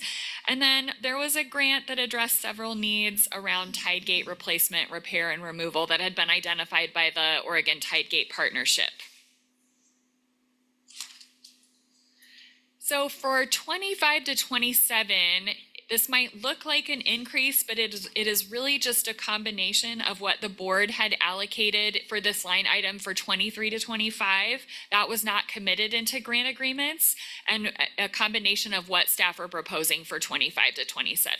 So we're really just moving that 1 million forward from 23 to 25 and combining it with what we would have proposed for 25 to 27. So that is the proposal. We have got through the categories. So just to reiterate a few of the key things that we want to leave with you, there's a fixed amount available. So if we give somebody a bigger piece of pie, we need to give somebody else a smaller piece of pie. We are proposing a mix of increasing some of the categories in terms of the allocation and then keeping others flat, just to help us keep things level going forward. And then we're proposing leaving some funds uncommitted as a best practice, and again, due to that federal funding uncertainty. Again, we're just discussing today, so looking forward to the board's feedback, and then the board will decide in July. We'll bring recommendations to the board in July. Mid-biennium, in the 25 to 27 biennium, we'll present rebalance recommendations to the board. And then, just as we've done the last couple biennia, if new funding sources that are legislatively or other partner allocated come to us, or if we have some other reason that we need to make an adjustment, such as some kind of emergency issue, we would come back to the board and work with the board on a rebalance. And with that, I will pass it back to Sarah. So we have some discussion questions before we go to that. I want to say thank you, first of all, to Linda, Stephanie, and Miriam. I think the combination, I hope these new spending plan categories are resonating with you guys. It looks easy when you put a nice graphic on it, and it's not. The effort that put into taking a bunch of kind of homegrown, organically developed categories and trying to put them in a way that gives the board and our partners a better idea of where our money is going. I think we used to have 3 or 4 categories that started with other, because we kept just kind of creating new categories when we didn't know where things fit. So the conceptual work to put that together and then put it in a form that looked as good and as simple as you saw it today is a pretty significant amount of work. And I think it'll really serve the agency for many years to come to refine this sort of structure in a way that helps us make our front doors more accessible and make our internal streamlining easier. I had a second point and I don't know what it was, so maybe we should just go to discussion questions. I had a request from staff if we could kind of take these one by one. I was gonna say, we do have that governor's line item. That's what I was gonna say. We expect Jeff Huntington to join us virtually after the break to talk a little bit more about the requested rollover in governor's priority line item from this biennium to next biennium, and to share a little bit more about what the governor's office has in mind there. So we'll bring that back to you after the break, hopefully with a little debrief from Jeff. And now it would be great to step through, and basically our first question that we would like the board to give us feedback on is, where in here did you see line items that you would want to either decrease or increase from the recommended funding level? As we were going through, did you see categories that you think we ought to take another look at there? So Jamie, My questions are on question 2 and 3, so I'll wait. okay. Are you going with number 1, Jamie, question number 1? With essentially the question that Sarah just posed. Okay, so go ahead, Jamie. And thank you. And it looks a bit confusing. I'm trying to address audio by calling in on my phone as well. So of course, great presentation as always, and the visuals help to really tell the story. I think, and I agree with the set asides to provide some flexibility to respond to uncertainty in the federal funding. But I think a strong case was made today for funding for organizational collaboratives. And I know we had a discussion on this previously when it was zeroed out. And I think whenever there's discussion of let's try it and see, it made sense in the time. But I think a real key, a key comment was made today during public comment that triggered the unintended impact or consequences of zeroing out that budget line. I think the driving principles for me are leveraging funds and the financial efficiencies through the partnerships, I think is a really well-made point. And then also concern about leaving no one behind, and how this can really have a dramatic impact on some communities. I appreciate that the concern was raised about the staffing challenge of multiple programs. So if that is a problem, I'm wondering if we can actually fit this intent under an existing program like conservation partnerships or even partnership TAs. But I think that this is a real key issue in terms of helping partnerships grow and helping them to leverage funds, these small organizations that can work together and cover admin costs or some of these duplicated services, especially in regional areas, is really important. So I'd like to see us either add some money, and there was a discussion of or proposal to increase money that goes into open solicitations. If you're talking about where the pie comes out, I think it can potentially come out of that slice of the pie. But whether it's 300,000 or some of 500,000, an amount that would allow these partnerships to be supported and for the money to be leveraged in this way, so these organizations keep working together, I think is critically important. Thanks. Mark Webb, and then Russ. Question number 1. 2 questions, this number 1. Yes. So first question, I'm good with the levels personally, but I do have a question on the small grants. And I don't know quite how to put it, but it does concern capacity and the shortfall in federal funding. I'm wondering how, I think it was you moved from 10,000 to 15,000. Stephanie Page, the board removed the 15,000 per project 15 cap. to 20? And so is proposing to move that to 20, and then with a total of $150,000 available for each of the 28 areas. Okay, so thanks, that helps. So what I'm wondering is, and then there was a larger shift in the actual projects and stuff like that. Does 5,000 really make a difference in terms of the capacity issue? And I'm wondering, I forget what the top line was where we increased it quite a bit, and I know those projects are important, but I'm just wondering if 5,000 is really relevant. And if it's not relevant, I mean, for example, could be pay a staff member 1 month's wages. Maybe we need to bump it up to a 0.5 FTE or something like that and pull it from another. So I'm not being very clear, but I don't know that it's relevant. So how did you determine 5,000 as opposed to 10 or 15,000? Okay, I think I understand. Did you want to say something? Well, I was just gonna suggest we invite Eric up to describe that a little bit. If you feel comfortable, Steph, Great, go ahead, but.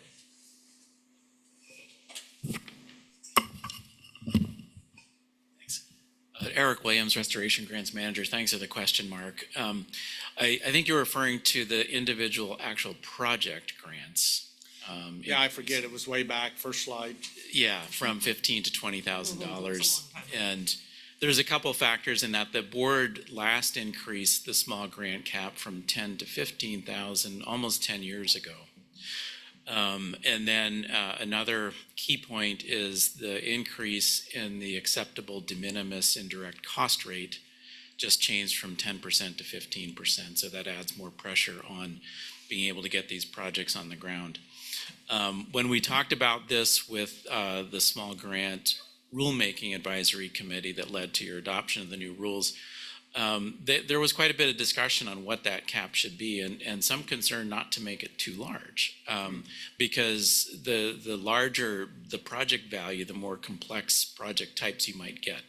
And the intent is not to have really complex projects in the small grant program. All right. To address your capacity concern, this would be the first time in the history of the program that we would be providing funding to the small grant team leads. These are the folks that organize the whole thing at the local level to get the solicitations out, to notify eligible grantee organizations in their region that these are available, to collect the applications and coordinate evaluation and review among the team. So we've never paid for that service before. The team leads have all done that on a voluntary basis. And so in coming up with an amount for that, we clearly have to make our best guess. And so we came up with $20,000.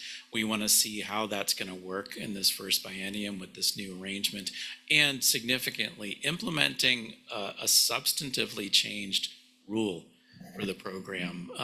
With the board's new rules increased who's eligible to get these grants. It used to be just districts, councils, and tribes. The new rules say any eligible OWEB grantee can apply for a small grant. So that includes nonprofits. It could include governmental subdivisions other than districts.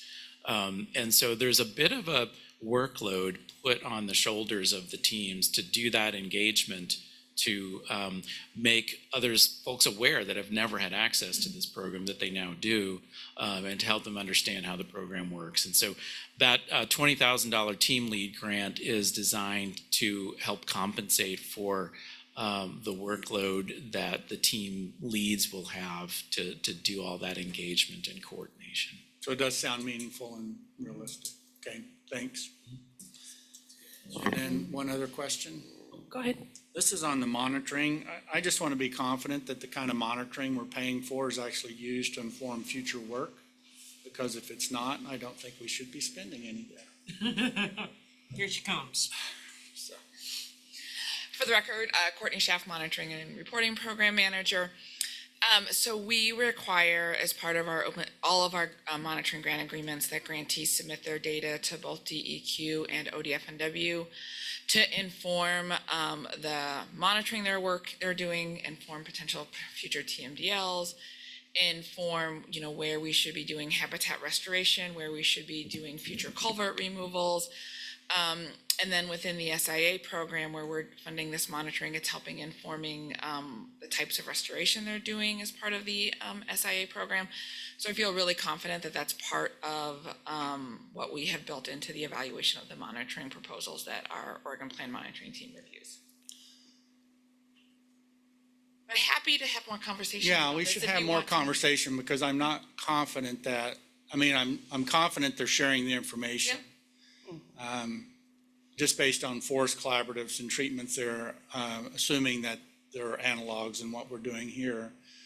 A lot of times, just the typical treatments are going on and things aren't changing, and it's not a good investment overall. So That's a really great observation, and I'll have Ken and I follow up with you. Yeah. Great, thanks. All right, I got Lindsay, Russ, then Bruce, and I see your hand, Brian. You'll be after Bruce. Thank you. For the record, Lindsay McClary. I have two questions surrounding the first question, the first bullet. So I'll just say that I don't think that there's anything I would increase or decrease, but I would like two clarifying questions.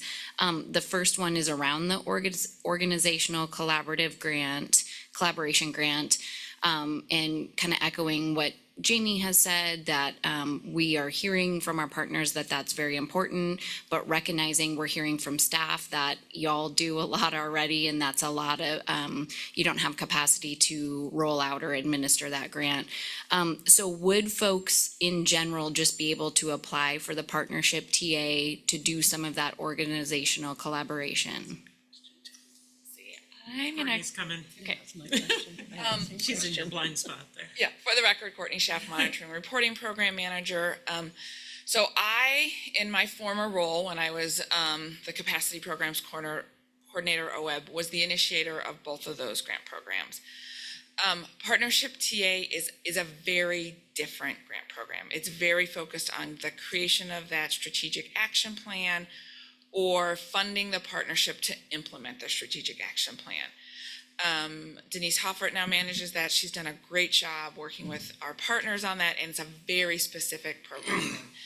And so organizational collaboration was built really to, and it was really cool. It was one of the neatest things I ever did at OWEB because we gave actually our grantees an opportunity to fail. It was very specific about building a partnership, recognizing its messy, dirty work. Rogue River Watershed Council successfully merged. Amazing accomplishment. Down in the South Coast, we had two organizations working together. They wanted to merge, and at the end of the day, it didn't work out. And we were okay with that. And we collected lessons learned. They reported on it. We closed the grant. They didn't spend all the funds. And a lot of things occurred in between. They are a staff-heavy workload because you are okay with things potentially not going the way you'd hoped. Typically, I was meeting like monthly or quarterly with the grantees to support attending meetings. But they are a really great opportunity, and I think we have to continue to have conversations about how we can offer that opportunity, but I think it would do a disservice to our grantees and our other grant programs if we tried to shoehorn it in some place that it's not a good fit. That's really helpful, Courtney, and I would just add to that, I think this has come up just in the last few weeks of conversation with partners as like, can you take another look at this? And so I just really appreciate the comments today. I don't want folks to think that we've ruled it out or that we're ignoring the feedback. It just came after the presentation, and I don't know how to staff it, but look, there are a lot of things I don't know how to staff right now. And so I think if this is something that we're hearing from board and partners to take another look at, then I'm happy to go back with the management team and have some more conversation if we can make that work and come back to you with a proposal in July. So I don't want folks to feel like that's out of bounds. I hear it and it's really resonating. I just don't know who right now, but we'll have a budget someday. Yeah, that's helpful. Thank you. And super helpful to hear that kind of background detail, Courtney. So thank you for that and recognizing that this is an uncertain time, and I, staff do a lot. And so I'm not making any recommendations or anything on that. My last question is about the FIP allocation, and I see everything in there is for cohort 3. And I'm just asking, is there no new money for cohort cohort 4 because we took a pause for revising the ecological priorities. And by the time that is solicited, I think is like scheduled for January of 26, that'll be like in the next biennium. Is that? That's exactly right. That's all I need. Yep, thank you. All right, Russ, Bruce, and then Brian. So my comments were following up on Lindsay and Jamie's comments, same thing on the organizational collaborations. And the only other additional context I guess I would bring to it is I remember vividly the conversations post 9/11 and the economic downturn 2008, 9, 10, and the necessity to accept new realities that were out there.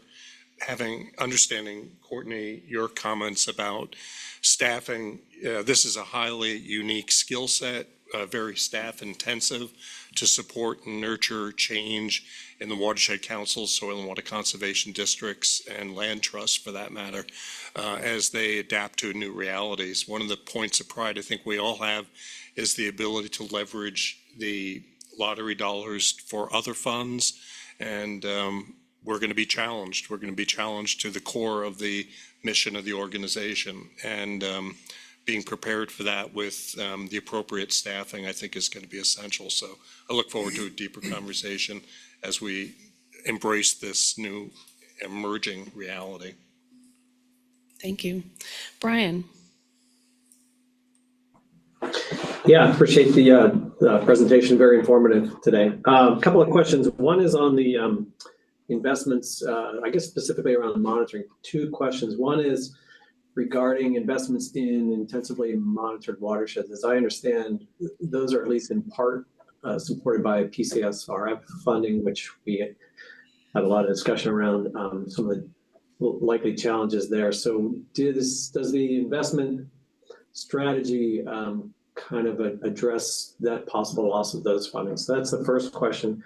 Second question is, I think I remember there was declines in the conservation or quantifying outcomes monitoring piece, as well as the FIP monitoring piece. And I guess as I think about the portfolio of kinds of monitoring that can get done and the type of questions that can get answered, it seems like those categories of funds or of work is where you can really take a strategic look and try to actually answer some of the more challenging questions to answer that you can't expect every project that we do to kind of address, because they're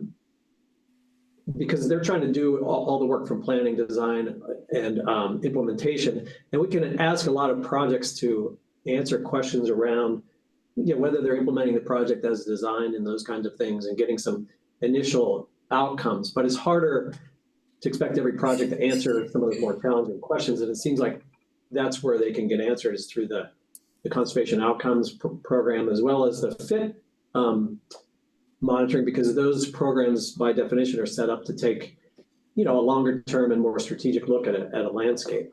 So those are my two questions. For the record, Courtney Schaff, Monitoring and Reporting Program Manager, and Ken has joined too, so he might add some additional context.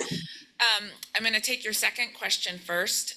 So actually the FIP effectiveness monitoring line item is stable, and so that one didn't change. Quantifying outcomes, we did make the decision to reduce that primarily because you just made some big awards. The big award that was made yesterday for the stage 0 monitoring, and at the previous board meeting, the large award for the telling the restoration stories. So we made some just really significant investments that are actually probably maybe not even going to get into grant agreement for a couple months. And so we feel like that we have left quantifying outcomes funding on the kind of table the last few bienniums. We haven't spent it all. So we just feel like we're really framed up well going into next biennium to use the money we have and make good investments. And then we also think in 27, 29, there will probably be some increased investments again. Hopefully we'll see the meadow creep come back for post monitoring. So we just felt like it was a good time to reduce the quantifying outcomes a little bit, to add a little bit more to that, hold back. And then we increased the monitoring because we are seeing an increase in open solicitation monitoring requests. And then the first question you asked around the IMW. So OWEB, many of the other states, both Idaho and Washington, have historically funded IMWs with their Pacific Coastal Salmon Recovery Award. OWEB has not. We have never included the IMW in our PCSRF application, and we've never directly funded that. It's been funded through funding we've received from the Pacific Coast Marine Fisheries Commission, and then historically we've added a little bit of additional funding, typically to the North Fork John Day Watershed Council through the quantifying outcomes line item. You are correct that currently IMWs are not anticipated to receive additional funding through the Pacific States Marine Fisheries Commission. Ken and I have talked about that, and Ken is working really actively with the IMW and encouraging them to come in through future open solicitation grant applications. Ken, anything else to add or that I missed? No, that for the record, Ken Fetcho, OWEB's Effectiveness Monitoring Coordinator. I think that's really helpful context. Just know, Brian, that the IMW funds that come through Pacific States Marine Fisheries Commission do start at NOAA. Those are discretionary funds. NOAA passes those to Pacific States, and then they provide those to the states of Oregon, Washington, and Idaho. And as Courtney said, NOAA did notify us earlier in the year that they don't anticipate providing additional funds. We are seeking a no-cost time extension right now with them, as several other folks who have funding from this IMW grant have unspent funds to help continue monitoring this field season and into 2026. All right, thank you. Bruce? I did skip over you. I'm sorry. Sure did. I crossed you off. Chair. Sorry. Thank you. On item 1, I know how difficult it is to do budgets and spending plans. And the staff did an excellent job. It's easily understandable, readable, and I think it's fine to go forward as is. That said, I think as board members, we need to start thinking about the what ifs and recognizing that a spending plan is just that. It's not etched in stone. We're going to have an opportunity. And I think we need to step back and look at the whole restoration enterprise in Oregon as a whole, and OWEB just being a part of it, an important part, but a part of it, and where we function. I'm reminded of Granddad saying that if you don't survive, you don't do anything else. So we have to look at the enterprise of restoration and watershed work as we could find ourselves in a position where it is how do we make it survive? How do we help it survive? So it's not just OWEB as funders, but other entities as funders too, and how they're going to react. If worse comes to worse, I think in order for the enterprise to survive, and Courtney, you may be shocked, but I think that one of the most important things, in my opinion, is capacity. How do we keep those organizations alive? What do we have?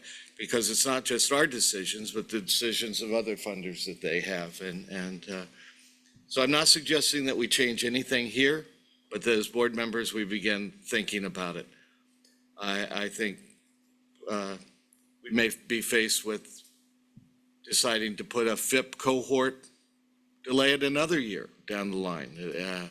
We may look at things like engagements. There's $3.5 million there to say, you know, it's important, but let's make sure we have enough money to keep our organizations alive So they'll be able to do the work in the future as this thing settles out. So it's just a cautionary tale, and for my colleagues that we start thinking about it. What hard choice would I be prepared to make? And what do we have to keep alive in order to eventually get back to the full spectrum of the things we'd like to do? So great job, and I think we go from there. Thank you. Anybody else have questions? I do for number one. First of all, I love the buckets comparing last biennium's budget to this one. It is so much nicer. I was just going back and forth and just looking at how neat 25, 27 is. It made 23, 25 look messy.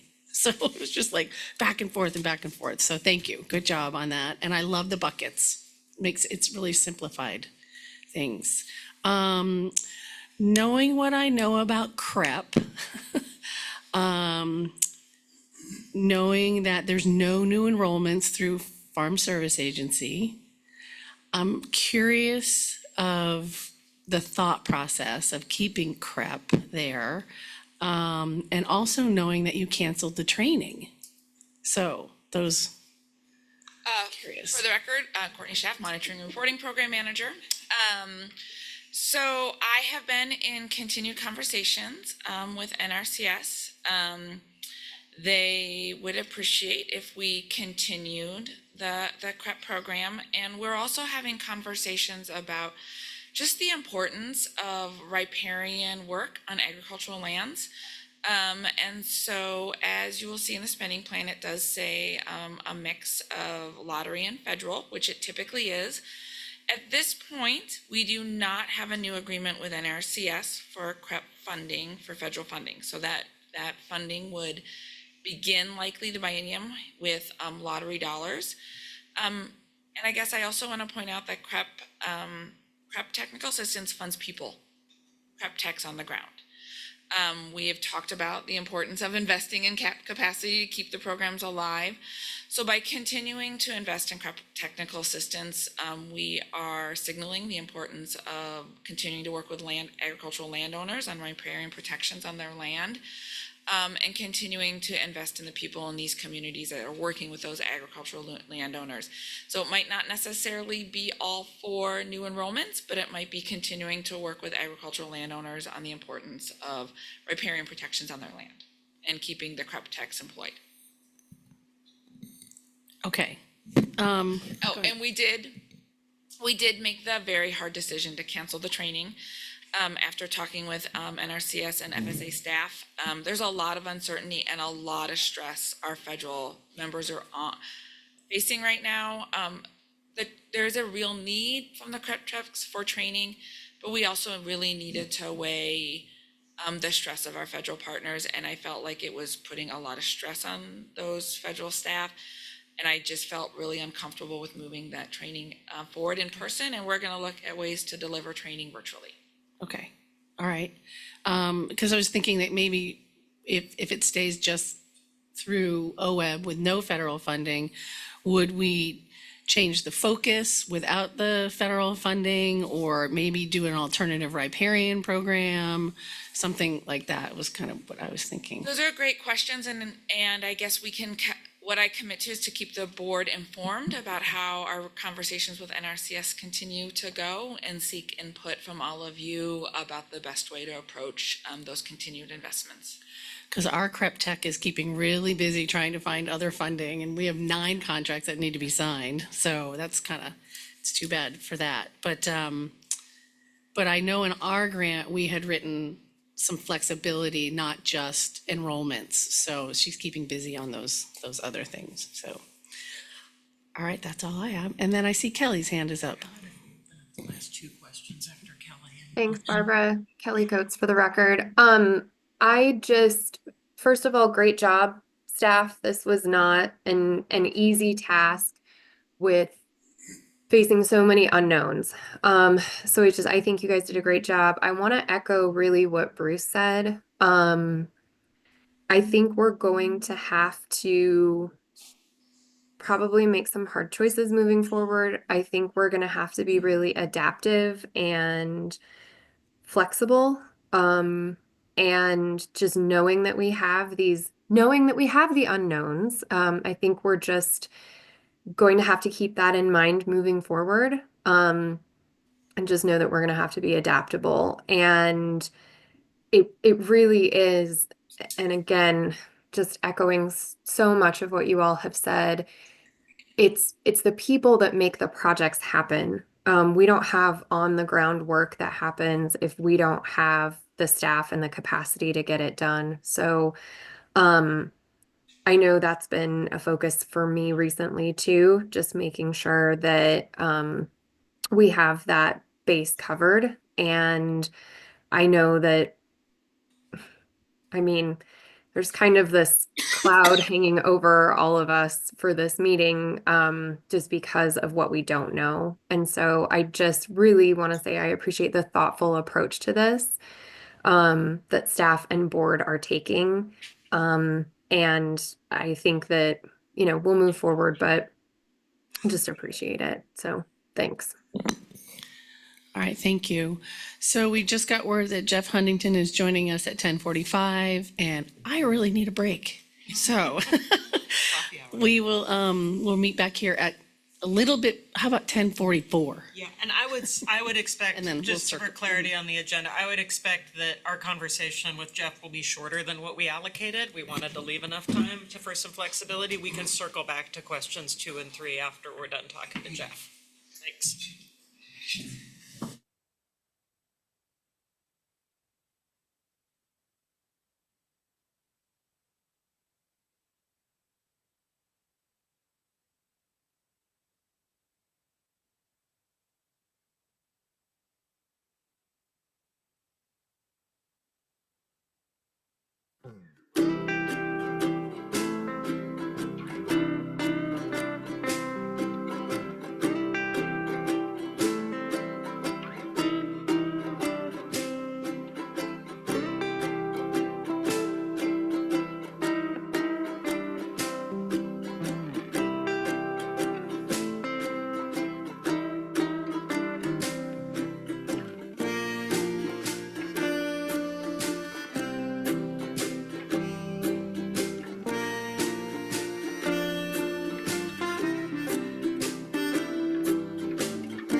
that is.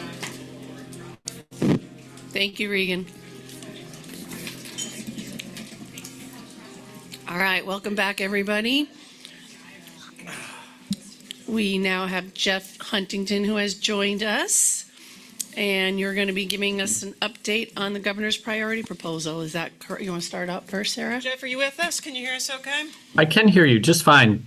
Pleasure to be here. Sorry, I'm not in person.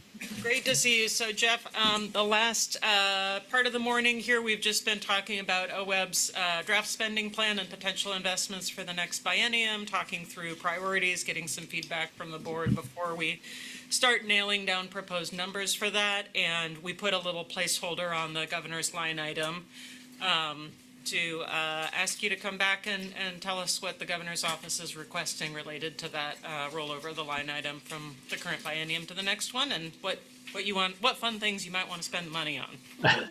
And guys, if we can keep to 20 minutes or so here with Jeff, I think he probably will appreciate it.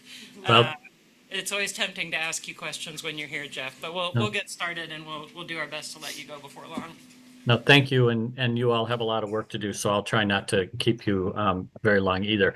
I think I will start out by saying that we were purposeful in holding on the expenditure or making a request for the current biennium funding in anticipation of some work that the Natural Resource Director's Cabinet has been discussing for a number of months. And so I do think that we're interested in having the funds roll over to provide a more substantial level of investment in the next biennium and that's very targeted and strategic in support of some technical work that we want to start out doing in the next couple of months and then and have that continue in the next biennium. We have been spending a lot of discussion time as a cabinet and in the administration around the impacts of the pace and scale of climate change on landscape, both natural and working landscapes, and discussing how we take 14 state agencies with various missions and different boards and knit that together into a more targeted approach, not in terms of what those missions do, because there's a lot of really important work being done by each of the natural resource agencies, but how each of those agencies might have a compass or a better North Star on the things that we have a scientific basis for saying would be have the most impact on building more resilient landscapes in Oregon.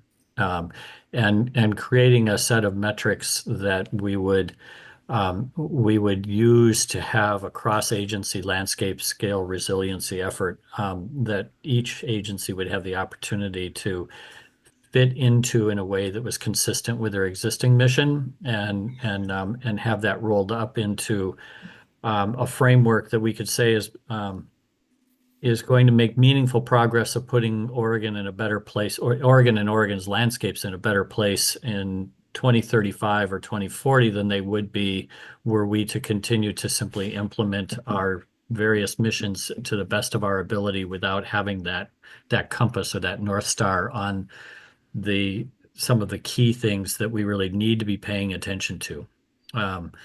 We're already doing this in to varying degrees and in different ways based on the agency that's involved. Fish and Wildlife Department, for instance, is doing an evaluation of the sustainability of their hatchery infrastructure given changing temperature conditions in Oregon waters. There's also efforts being, looking at where we should be replacing culverts given the conditions that are anticipated for different stream segments and the relationship of those to fish survival. So what we anticipate is really doing some of the baseline work for creating the technical platform for establishing some resiliency metrics that could then be applied across disciplines. Not just with state agencies, but in partnership with some of your constituencies and tribal governments across the state. So with that background, I would say that we are interested in rolling the funding over into the next biennium with the understanding that in the current biennium, there may be a very small amount of that funding that's used for some of the technical work that would begin to create the foundation for the finishing off that platform of metrics. And I'm probably not saying that as cogently as I need to in order for this to be a great conversation with you and for you today, but that's kind of the day that I'm in the middle of, and I apologize, but I'll stop there and take any questions you have, and we can work through whatever you're wondering about. Can I do a quick procedural clarification just to reassure the board and then welcome questions and conversation with Jeff? I think so. We don't need an action from you to make this happen. All we would do is work the results of what Jeff described into the next biennium spending plan that we discussed today. We'll see where it looks like it'll be at the end of the year, and or at the end of the biennium, and then roll everything else over into the next biennium. Just wanted to have the transparency to be able to see that we weren't just suddenly doubling the governor's line item, and that the governor's office has a clear plan in place for those investments in the next biennium. So process-wise, hopefully that's clear and simple. Questions for Jeff? Any questions for Jeff? So Jeff, this is Barbara Boyer, and I'm leading this, the questions from the board. Great, thank you, Barbara. Mark Webb, please. Thanks for stopping by virtually, Jeff. So Mark Webb, what you shared makes sense to me. My question, it might be kind of a challenge to answer right now, but I think it is important and something that I haven't seen the agencies doing. How are you all at your level thinking about coordinating or having agencies collaborate that were developed in a different century for different challenges, come together to address what you're talking about? Well, we've spent the last, I guess I will say, yes, you're accurately portraying the origin of our agencies. I think, though, operationally, our agencies work really in close connection in a variety of ways, and we've developed a culture even before this administration of the agencies working together and in partnership. Having said that, we, by design, when Governor Kotek came into office in the beginning of 2023, we agreed we were going to spend the first year to 2 years really working hard to build a more cohesive culture across the 14 natural resource agencies and creating expectations of collaboration between agencies. And I think Sarah can talk to you at length about the amount of time she spends with the other directors working to make sure that they're knitting together a cohesive position, and nowhere more right now than our response to the federal government's actions in the past several months. If we are commenting on an Endangered Species Act rulemaking with the federal government, that's an all-agency response that's signed by all the directors. It's not separate letters from Fish and Wildlife and OWEB, for example. We started a conversation, so based on building that culture of a single cabinet made of many parts, but working cohesively together, we transitioned that discussion as we moved into 2025 into a conversation about, okay, we're used to working together now. We have expectations of transparency and collaboration across agency missions. What is the right framework for us to have our individual Oregon Way approach of having a water resources department, a Department of Ag, a DEQ, et cetera, but have this North Star that is technically based on what can we move forward toward in the cabinet and the enterprise that will make the most difference on a landscape scale. And that's essentially, Mark, what I'm describing here as the next step. We sequenced this because that was too early to start talking about that in 2023, but it's not in 2025. And we're going to bring it to fruition in the beginning of 2026, later this year and early in 2026. so that when you're talking about your grant program, you can do that with the same set of metrics that say these are, if you're going to focus in one of 10 areas, these are the 10 areas across the Oregon landscapes that would build greater resilience, either upland or in riparian zones, or protecting cold water refugia, or whatever the example might be. Does that answer your question in some way or another, Mark? Yeah, no, I appreciate that. Thanks. So part of a disciplined kind of step through process, build culture first, create the operational ability to actually integrate our agencies better. And I think the new directors, we have 5 new directors. We will have 7 new directors out of 14 agencies by fall. Not because we've been moving people out, but just because of a transition that was happening naturally. So this is a really cool opportunity for us to kind of build that more cohesive kind of structure that I think you're implying we all want, and I would agree with you. Jesse, you have your hand up? Thanks, Barbara. Hi, Jeff. I'm Jessie Kirschner. I'm an ex officio board member representing OSU Extension and Oregon Sea Grant.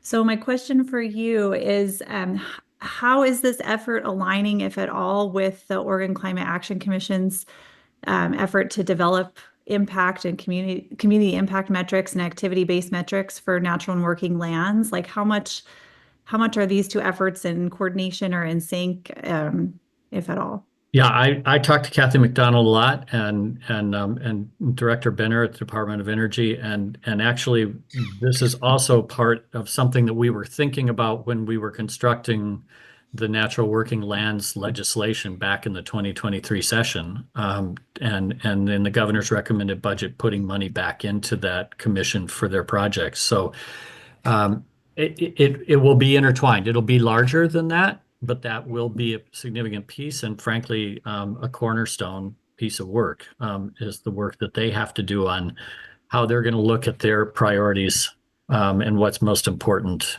in that for that commission. But the agency spread is a little bit larger than that even. And we talk about community resiliency, working land resiliency, and natural lands ecosystem resiliency.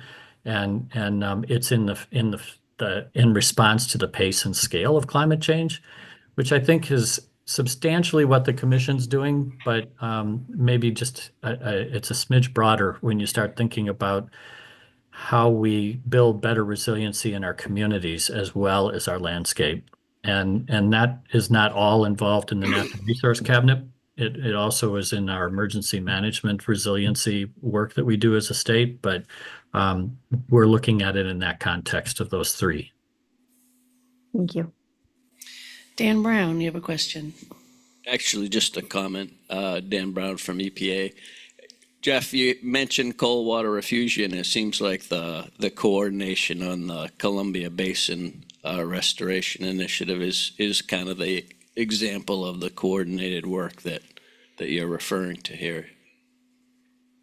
Yeah, I think the CBRI, the Columbia Basin Restoration Initiative, that the 6 sovereigns, 4 tribes, 2 states, and EDF brought together with the Biden administration is a great example of a more cohesive approach. And I think that if you all have not seen the First Foods presentation by Eric Quimps from the Umatilla tribe, there's some really interesting science-based approach to how you create a structure for what is most important in land management based on the science of the traditional first foods. And our cabinet's found that to be really fascinating foundation for starting the conversation about how are you building more resilient upland landscapes and riparian that support fish recovery and species, upland species as well.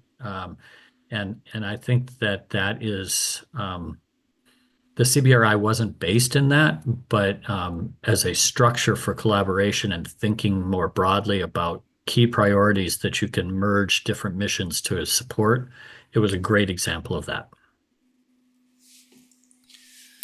All right, Russ, you have a question? Just a comment, Jeff. Thank you. This is a really high leveraged. Identify yourself. Russ Hoflick, member at large. Good to Jeff, hear you, Russ. nice to see you. Thank you. This is a great example of a high leverage priority investment, and I'm glad that you and the governor and the 14 agencies are focusing in here, and happy to take your recommendation and move forward. Thanks. Mr. Labhart Oh, moved his mic. Mark Labhart. Yeah, thank you. This is a little bit of a sidebar, but I'd be very interested in getting Jeff's take on this. So it's good to see you, Jeff. Good to see you too, Mark, and I'm not surprised you want my take on something, so let's go. So we have spent the last 2 days doing some really good things, giving out probably $13 million to some really needy projects around the state. And Sarah's done a very good job of talking to us about some of the dilemmas that we face with federal funding and what the federal government looks like. So during yesterday, we had two federal agency folks said that this will be their last meeting because retiring or leaving the agency. And, you know, pretty depressing for us to have those two partners who have been huge benefit to us being caught up in that process. We've heard from a number of different folks from around the state talk to us about how they've got projects that have federal funding that they're not going to be able to complete because they're not getting reimbursed for those federal funds. We have, you know, the unknowns of what's going on, and it's pretty much across all of the federal agencies about the federal funding and the relationship that it has with OWEB and the relationship that it has with other natural resource agencies, Fish and Wildlife, and of course, you know all the issues. And so it's kind of a scary time for the OWEB board. It's a scary time for our partners. It's a scary time for Oregon. I'm sure it's a scary time for your office. And I know, you know, we don't know all the answers yet because the screen's still pretty blurry about what's going to happen. But I'd really like to get your take on bring us up a little bit, if you will, because we're pretty depressed about where we're headed with our federal agencies and what we can do as OWEB and as a state and as partners here to work our way through this situation. So tough question. I'm born and raised in the Midwest, and so therapy was never a big part of our lives in Michigan. But I think that this is a cause to rethink that. I can tell you, Mark, and the OWEB board, we are taking a very deliberate, methodical approach to cataloging what's going on a daily basis. Every natural resource agency reports in every day to Shonda Ferrari, who works for me, and every other agency in the state is doing the same thing with a policy advisor to the governor that is being rolled into you know, kind of a tracking mechanism with the Department of Justice and with the Department of Administrative Service Budget Office, tracking what's happening, what's turned on, what's turned off, implementing the legal strategy to try and do our best to have funding mechanisms that there's a contractual obligation restored. We're having success doing that. Where we need to, the governor is engaged with the secretaries of different federal agencies where that arises. There's still uncertainty. Your characterization is right. We're seeing dear colleagues in the federal government and collaborators of over decades just not there sometimes, or on, you know, kind of making the right choice for them at a personal and professional level. And we're watching it all unfold, but we're not just watching. We're kind of trying to be quiet and deliberate about where to step in and how to step in. And the thing I would say to the OWEB board, as a former director from when OWEB was created in 1999, is there was a very effective watershed restoration investment program that predated the federal fund infusion into the Oregon Watershed Enhancement Board. And you've got protected lottery funds And I think that that's a very safe space to know will always exist, and it's built into the Oregon Constitution. So I am not as worried about our capacity to continue to do substantial and meaningful investments in watershed restoration through our Measure 76 and $66 as I would be if that was not in place. And we are helping. I talked to Sarah a few times this week about it. We're working on how to steer this through this time, and it will settle out. But you're right. We can't tell you exactly how. Thank you, sir. Thank you. We're going to take one last question and then we're going to let you go, Jeff. So Jamie, No please. problem. Hi, Jamie. Hi, Jeff. Thanks for all your great work for our state and your insightful approach to doing this work, doing more with less. And I will say, I didn't know you were from Michigan. So if you're a Lions fan, my condolences. You guys didn't make your first Super Bowl. Really appreciate the post-fire recovery response focus the governor has. Obviously, we're entering a new fire season. And so just one thing I want to put on your radar screen, because we've heard a lot from our partners, the Soil and Water Conservation Districts. They've really flagged, and their executive director has flagged, their opportunity to help in partnering to prepare for, respond to, and recover from wildfire. And so they're obviously key partners for OWEB, but they're already got established relationships on the ground. And in addition to all the other great organizations throughout the state who are doing that type of work, they can play a really key role, both in the restoration story, but also in the preparation for that as part of the governor's focus. But thanks again for all your work. Yeah, I agree with you, Jamie. And I think that's one of those places where, the OWEB's orientation and the network of local community-based organizations through SWCDs and watershed councils, and the relationship to building a more resilient landscape in the context of a changing fire regime. It's something that deserves as much focus as we can give it, and recognition of a different way to resource some of the things that we've been talking about and relying on our federal partners in a way that might change. There's some interesting things that are happening that are not yet that have not yet surfaced from the Trump administration around a change in the approach to federal fire management issues, but we haven't been seeing anything on continuing of treatments, and that's something we're watching closely.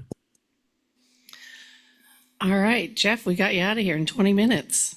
Well, So I wish I could spend the day with you, and I would love to be in Independence with you. You're still, favorite board, favorite agency, just saying. So. well, and I look forward to seeing how we can help you when this gets rolled out at the end of the year. So, Okay. thank All you. right. Thanks a bunch. Take care. You too. Bye. Should we go back to our slide with our questions and invite Miriam and Yes. Stephanie back up to the table here?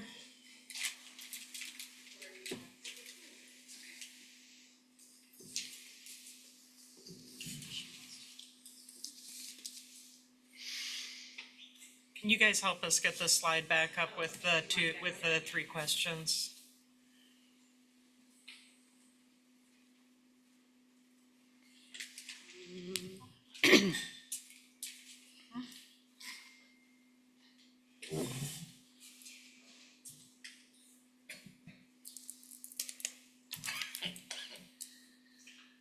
All right, so we finished question number 1, so we are now on question number 2. Does anybody have anything they want to add? All right, Mark Labhart. Okay, thanks, Barbara. So are you comfortable with the recommended level of unallocated funds? I would say generally, yes, I am comfortable, but I have some comments regarding that. We've gone from 5.3 to 11.5 to 14 for the holdback unallocated, correct? Okay, so at least I got that correct. So just as Jeff said, we don't know where our federal funding's going to happen. We're hearing that lottery's going to be pretty much flat. We've heard the governor's direction about holdback. We've heard that May revenue forecast isn't out yet, but it'll be out, so we don't know what that's going to say. We don't have a final governor's recommended budget. There's some bills in the legislature, mainly in the water area, that may or may not positively impact OWEB. We don't know those yet. So my question is given that that television picture is pretty blurry, I would say we need to have some significant holdback money to be able to move into the new legislative session. But then I would also say that if some of these things I just identified become clear and the picture starts getting clear, will we have the opportunity to revisit this 14 million? Because we're going to have maybe dollars going up, maybe dollars going down.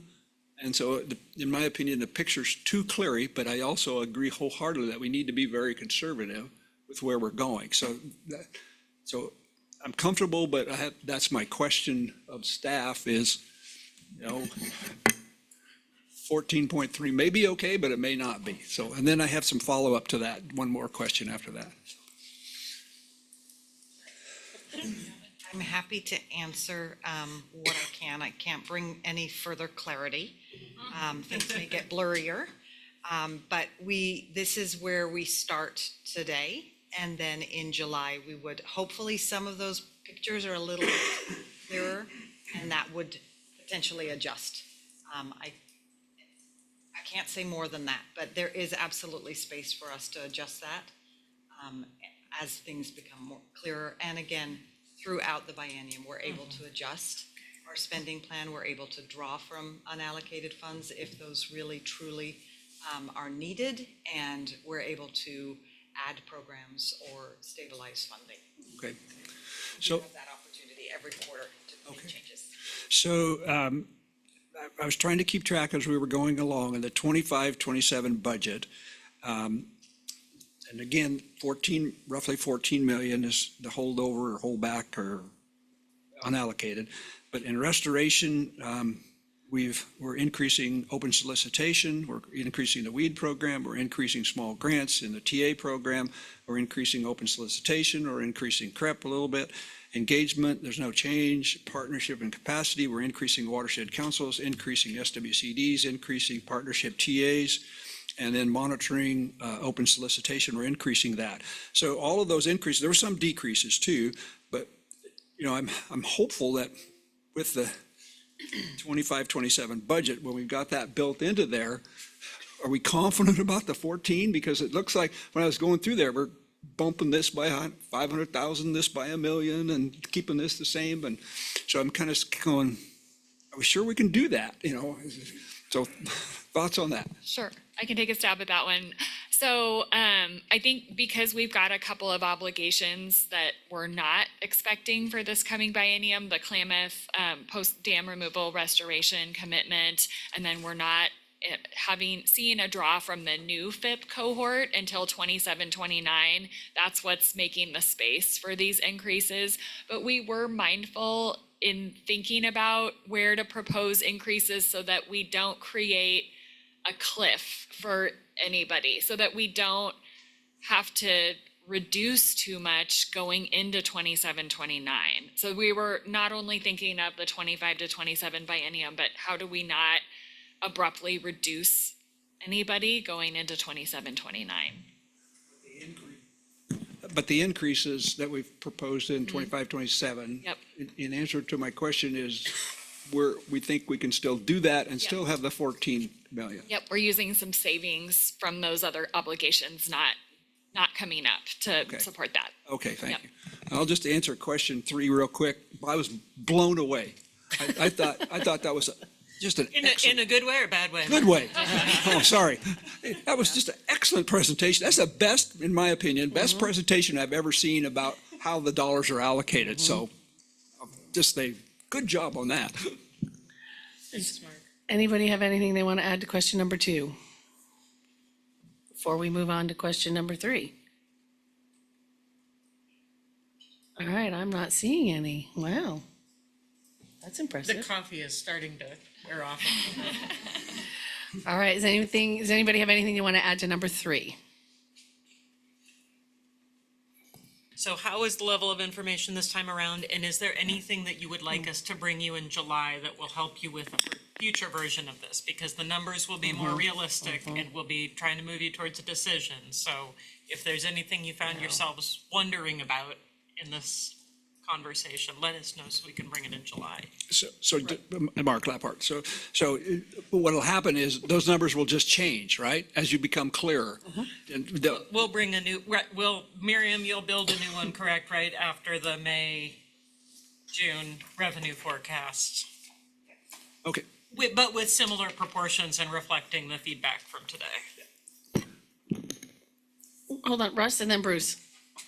Real quick, following up actually on something Bruce had said earlier, it would be really helpful going into the next meeting, understanding under the restoration line item. I understand that there's lottery funds, but I want to know the vulnerability associated with the restoration on specific federal funds that may or may not be there in the future. So we get a better sense of the risk reward side of things and the pressures that are on the watershed councils of districts. That's Sarah O'Brien. That's helpful, Russ, and we'll do that. And also remember what I said yesterday, that we have previous year PCSRF awards to continue to spend down. So we are sort of eyeing if there is a delay or even an absence in FY25, FY26 funds. Just keep in mind that we still have existing allocated funds that we're continuing to draw on. So that's in part why you don't see us waving our hands around, hedging a lot of uncertainty around PCSRF in this biennium. If we didn't have those past awards, then you'd be hearing a different story from us today. Bruce? I think the report is getting much more intuitive, easy to understand. The only suggestion I might have is to go through and look at when you have a line item which carries the same terminology as a category. So you have open solicitation as a category, and then down the line, you see a line item that says open solicitation. When you start having that duplication of terminology, if there's a way to separate those, to clean that up a little, I think it makes it a little bit easier. Other than that, I think it was great. All right, I'm not seeing any other comments. So thank you very much. Was a nice job. And what time is it? 11:15? Should we do? Ready for No, can we go to committee reports? Can we move on down? Kelly, are you ready for that? I'm ready. All right, well, hold on. Oh, wait, hold on. No, I'm delivering them, that's the problem. I gotta find them. Oh, sorry. Please continue. I have, do you need, oh, okay. No, I'm All right. okay. Okay. Are we good to move on to item L, committee updates? Yes, please. Okay, great. Let's do that. And I am kicking it to Sarah for the committee updates. Yeah, so Sarah O'Brien, for the record. I will do an introduction for each of the committees. I'll remind folks, these are all new committees, and we named co-chairs either during or after the meeting, and in some cases, we're still kind of waiting to see who's ready to step into that role. And so I'll give a really quick one for each committee based on notes, and you'll find those under L in your board, item L in your board packet. And then invite not only the new co-chairs, but anybody in the committee to sort of chime in and add, because normally this would be, the committee co-chairs. Each of the committees followed, I think, a pretty similar format for this conversation. Oh, they are listed in a different order than they are in my head. That's okay. So we'll start with Partnerships and Capacity Committee. This was our formative meeting to sit down to discuss for each of these, what are the set of programs and responsibilities associated with each of these committees, what's under the umbrella, what are the main things that we're going to work on in the course of this year, and and then we had a little bit of time for co-chair discussion. So Partnerships and Capacity really focused on first, an overview of the programs. Eric ran us through the programs that fall within the committee's domain. The big immediate agenda item for this committee is the FIP ecological priorities conversation that has been going on within our broader community of partners. And we'll come back to this group, to the full board at our July meeting, I believe, right, Eric? We worked through, actually, I should say too, for each of these committees, we worked through a couple of highlights in a committee charter based on, I think it was Lindsay's recommendation in our last meeting. We're trying to build a single charter for the three committees that then just outlines sort of work plan priorities for each of them and role for each of them underneath. We'll share that with the board. Nicole and the executive team have been working on that. We'll share that with the board after this meeting and be ready to approve those if folks are comfortable or provide feedback in the next committee meeting. After we get through a more robust conversation about FIP ecological priorities in this committee in our June meeting, we'll start to work towards council capacity award recommendations. No, sorry, that will be in the June meeting as well, which will also come to the board in July. So that's kind of a big June meeting focused on those two priorities. September will include a report on the DEI plan. This is also kind of our reporting committee for some of that work. Members or staff associated with that committee, anything that I missed that you'd like to highlight? We had Lindsay McClary and Woody Wolf volunteer as co-chairs of that committee going forward. Thank you guys. Anything else? Acquisitions, restoration, and emerging topics these were kind of soft launch committee meetings, except for this one. This is the group that'll be working on the land modernization acquisitions work that over the course of this year and into next year that we've discussed in the board meeting that came from governor's intent letter. We had a little discussion on yesterday. So this committee has a faster ramp up on our work plan. We had Dan Brown and Russ Hoflick have agreed to be co-chairs of this committee. We kind of fast-tracked through the committee's domain, but it does include not only acquisitions, but our restoration programs in sort of the buckets that Stephanie described in the spending plan.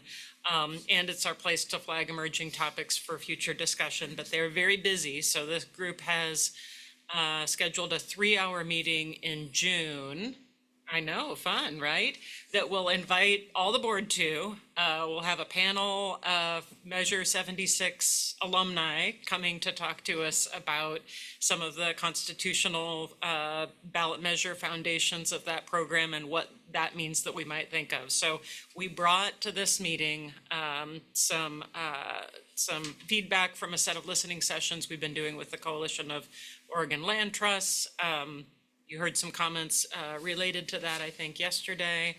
And so we'll be diving right in the June meeting. We'll have a pretty robust acquisitions. What was it? In July, we did acquisitions 101. This will be 201, 301, 401 in the June meeting. We'll bring council along. We'll bring background. We'll bring probably a lot of content to sort of get folks up to speed on the key issues that we plan for the rest of the year. Then we have two big questions that we anticipate working through in our months. They are so hard. September and December meetings of this committee related to a topic that came up in our easement release conversation yesterday. OWEB's exclusive use of conservation easements to meet our statutory obligation for title restrictions as part of our land acquisitions program. And also some kind of nerdy little stuff that gets really gnarly that I probably shouldn't try to discuss here about future conditions and sort of how OWEB thinks about potential future habitat conditions and restoration obligations associated with that in the course of our acquisitions agreements.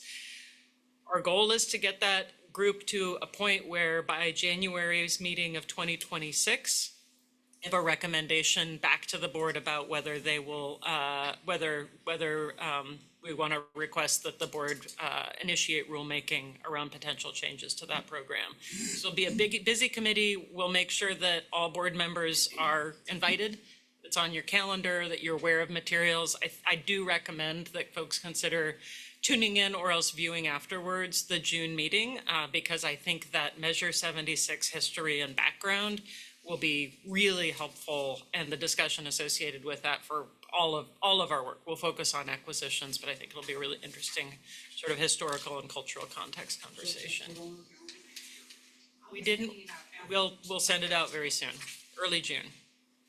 Well, I got carried away there. We did also have a review of process, and one of these we had funding recommendations around the drinking water source protection program and water acquisitions grant cycles. So fitting those previews of grant programs into that committee while we do this modernization effort has left its plate quite full.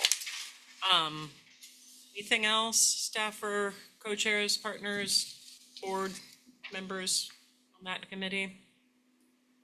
Okay. And then number 3, tracking and communicating results. That group had, again, a more robust conversation about the different OWEB programs that fall within that committee's domain. Again, it pretty well mirrors the sort of monitoring part that we talked about during the spending plan conversation today. We talked about and sort of scoped interest in a deeper dive monitoring 101, whether that's something that we can dig into in the next meeting, whether that's something that needs to come to the full board, sort of what level of conversation would be helpful in digging into those specific programs. And then we did sort of follow up on the January board conversation about strategic communications and where is the right space for the board to be having some conversations about.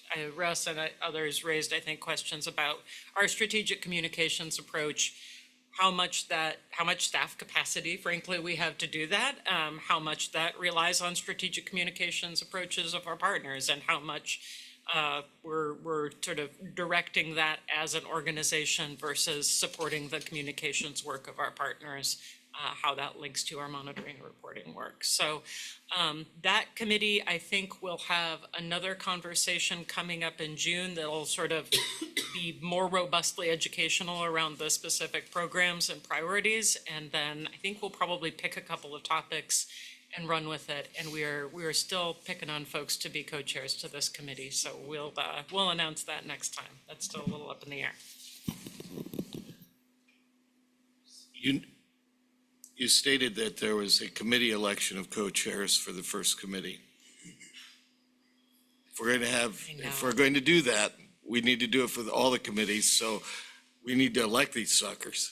Well, I don't think they're suckers, but I think that was a mistake that I will own, Bruce. I think as Nicole and I sat down and started working on committee charters, we'll bring this back in the charter conversation. Our recommendation is that folks nominate, self-nominate, and if there's any competition, that we ask the co-chairs to resolve that, just to kind of simplify. We don't usually do a lot of voting in these committees, and we don't usually have a lot of contest for the co-chair. So I totally get your point. If we can resolve that in the charter conversation, I'd appreciate it, because I think it introduces unneeded complexity. All need to be the same. We can unvote them if you want to. No, thanks for flagging that. That's totally fair. Courtney, members? I encourage robust competition for these positions. Some people were voluntold. Anything folks want to add to the agenda for this one? Or the report back for this committee? Okay. Next time you'll hear from the co-chairs, whoever they may be. Nicole, anything else I missed on committee structure or timing? No, I actually would just like to put on record what days and the times are for our committee meetings. Normally we don't announce them in a month. Do you want to come to a microphone to do an announcement on timing? Yeah, I think that is a good thing to have on the record. Do I have to actually announce You myself? better announce yourself for Oh my the goodness, record. I don't know how I feel at the camera. Otherwise, Barbara will kick you. Hi, everyone. Nicole Bednardi, Power Behind the Throne. For the record. So our partnerships committee meeting is going to be June 3rd from 9 to 11. That is a little bit increased in time to reflect the the workload. The acquisitions committee is going to be on June 5th. That is going to be in the afternoon this time, and it's going to be from 1 to 4. It is that 3-hour meeting. So buckle up. We'll have virtual chocolate. And our tracking committee meeting will be on June 11th from 9 to 10:30. So please reach out to me. I'm going to send this in an email to the board afterwards, along with any other follow-up materials. If you want to join these committees on an ad hoc basis, please reach out to me and I will send those meeting invites to you. Thanks. So Nicole, it looks like lunch isn't here yet. Before we dismiss folks, Jamie had, if it's okay with you, Madam Chair, Jamie had flagged as folks were walking out of the room yesterday, we just needed to clarify and close the conversation yesterday on when and how do we bring back the easements, the Mackenzie River Trust easement release that we discussed yesterday. I did check in briefly with Acquisitions Restoration Merging our committee co-chairs today and with Barbara. I think our recommendation is rather than try to cram that into a full committee schedule in June, to come back and try for a July full board conversation around that with council available. And potential for an executive session if it feels like that warrants that decision when we get there. Any concerns with that, Jamie? I appreciate you flagging that because I think we left it a little unclear. Is that okay, folks? Okay. Nicole, I don't see anything else we can do before lunch. Can you? Do the natural and working lands update, although that is for July. We can. Are you ready? Is Alexa ready to move forward? I do know that we have members that are traveling at the end of the day today, so I think it would be helpful if we can get ahead of the agenda on that. Alexa just needs to put her blazer on and then she's ready to go. It looks like a Superman moment here.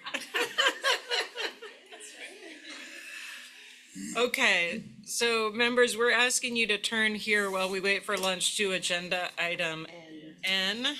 I'm doing your job again. I'm sorry. Please. Continue. All right, as Director O'Brien said, we are on agenda item N. Alexa will be providing us with a preview of grant decision, program behind a grant decision that will come to you in July. And so we wanted to be able to do the Natural and Working Lands 101 today and dig into that and really help you understand the program and what's happened so far, so that you're ready for that funding line conversation when it comes in July. Is that right, Alexa? Yeah. Okay, good. Perfect. Hi, co-chairs, Boyer and Coates and board members. Thank you for your time. I really appreciate it. My name is Alexa Schmidt, and I am the Water and Climate Coordinator here at OWEB. And as Sarah mentioned, I'm going to be providing a brief update on the Natural and Working Lands funds, just to tee us up for that award decision at the July meeting. Let's see here. So the Natural and Working Lands funds were allocated in 2023 as part of House Bill 3409, which was a really wide-reaching piece of climate legislation. It included funding for home efficiency improvements, as well as electric vehicle rebates, and this $10 million fund to support the adoption of natural climate solutions, which was to be allocated across 4 state agencies at the discretion of the Oregon Climate Action Commission. In addition to OWEB, those agencies include the Department of Fish and Wildlife, the Department of Agriculture, and the Department of Forestry. And the 4 agencies have been working closely together to keep apprised of each other's projects and collaborate whenever possible. OWEB's allocation of $2.25 million in grants makes this portion of the fund uniquely responsive to community members' creativity and needs, and I think that just reflects a really exciting part of the fund. So the purpose of these funds, as outlined in the legislation, includes a number of key factors that we've tried to take into account in setting up this offering. First, the legislation was clear that this money is to incentivize the adoption of natural climate solutions by ensuring that a diversity of landowners and land managers especially those belonging to an environmental justice community or tribe, are able to access financial resources like these. The bill also intended for these funds to help unlock other investments in natural climate solutions, including federal and private resources to the extent possible, although we acknowledge that is a bit more uncertain at the moment. Lastly, it said that projects should seek to optimize the community co-benefits of these funds, things like reducing heat islands, improving wildfire resilience, or protecting drinking water sources. So before I get into the grant offering, I just wanted to cover a couple of definitions from the legislation. In the bill, natural climate solutions are deliberate actions designed to protect or improve land management in a way that supports both carbon sequestration and storage as well as human well-being. And then environmental justice community references House Bill 4077 and is quite a broad definition, including a range of Oregon communities that have historically been underrepresented in public processes and adversely harmed by environmental and health hazards. And I'll also touch on the definition of lands, although it's not included on this slide, and that includes public or private land covering agriculture, forests, woodlands, sagebrush steppes, freshwater and riparian systems, wetlands and estuaries, as well as recreational parks and green belts and trees or vegetated areas in urban places. So in keeping with the legislative intent that these funds are rolled out using existing programs, OWEB proposed to the Climate Action Commission that our portion of the funds would be allocated through the open solicitation and OAHP offerings. Of the total 2.25 million, 1.5 million is going to a combination of restoration and technical assistance grants to support a wide range of eligible practices, including improved forest management, restoring deep-rooted perennial grasses, or expanding forest cover in urban areas. And the remaining $750,000 is going to support the development and implementation of conservation management plans via the Oregon Ag Heritage Program. These plans will support producers on a per acre basis for the ecosystem services of practices like cover cropping, restoring riparian buffer areas, and improved nutrient management. So to provide a bit of an update on our implementation to date, as part of our proposal to the Climate Action Commission, we committed to first gathering feedback from the communities specified in the legislation about their priorities for this funding. To do this, we conducted a 3-month public engagement process from October to December of last year. In the first phase, we conducted a survey which 112 people responded to. Of those respondents, 10% were from environmental justice groups and 6% were from tribes. And of them, 42% had not received OWEB funding before, although 87% had prior experience implementing natural climate solutions. And I think this really just demonstrates the expertise that these respondents had and their interest in partnering with OWEB. So the top ranked practices that people wanted to implement included riparian restoration, improved forest management to reduce wildfire risk or increase the overall age of the forest, and improved grazing practices. Additionally, in an open field text box, respondents also prioritized prescribed or cultural burns and cover crops, which we have since added to the list of eligible practices for both open solicitation and OAHP. I should also note that the other eligible practices come from the Institute for Natural Resources 2023 report to the Commission, which outlined recommended practices across different land sectors throughout the state. After the survey was completed, we held subsequent listening sessions with 32 participants across 1 OAHP and 2 open solicitation sessions. Participants in the OAHP session raised questions about the role of the plan holders, about measurement and verification, and the different components of the plan life cycle. Guidance in response to these questions was then incorporated into the program manual. And on the open solicitation side, respondents really focused on how they would evaluate natural and working lands projects, looking at both the legislative intent alongside OWEB's evaluation criteria. In these conversations, participants really called out the equity component of the legislation. The language in the bill seems to focus more on ensuring that a wide range of people are included in both implementing and benefiting from natural climate solutions, rather than solely maximizing carbon outcomes. As a result of that engagement, as I mentioned, we included additional eligible practices, reduced our match requirements to try to promote inclusion, and aligned the application with the standard restoration and technical assistance applications as much as possible. So applications for both offerings followed the same timeline and opened in early February and closed at the beginning of April. And then while the solicitation was open, we hosted informational webinars about each offering and had a number of pre-application consultations to support applicants. And now that the application has closed, we are conducting an equity review to see if the offering met the intent of helping bring new partners into OWEB's grant making or surface new project ideas amongst those with previous OWEB experience. And just to give you a sneak preview of that, we received a lot of interest in both offerings, demonstrating pretty resounding support for these funds.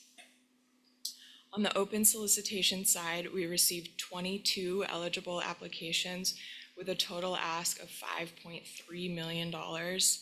And they represented a wide and fairly even geographic range with applications from across the state, including Malheur, Wheeler, Josephine, and Lake counties, as well as along the I-5 corridor. We also received a number of urban projects in Multnomah, Clackamas, Yamhill, and Jackson counties. And at the same time, we've been working to convene a new TRT with expertise in soil biology, climate change impacts on Pacific Northwest forests, equity in urban areas, and more. And due to the number of applications, we will divide the review team into 2 groups with meetings scheduled for mid-May. And then I'll let Renee cover the applications on the OAHP side. Thanks, Alexa. For the record, Renee Davis, Acquisitions and Special Programs Manager. I'm here serving in Taylor Larson's stead. Taylor is at an American Farmland Trust Working Lands Conference this week. So in terms of the Oregon Ag Heritage Program Conservation Management Plan applications, 8 applications were received, so totaling nearly 38,000 acres proposed for coverage under Conservation Management Plan development and implementation. As Alexa noted, for the open solicitation applications, great geographic coverage, 4 projects in the Willamette Valley, 2 projects in the Crooked River Valley and Deschutes and Jefferson counties, 1 project from the John Day, and 1 project from Southwest Oregon down in the Cascade-Siskiyou area.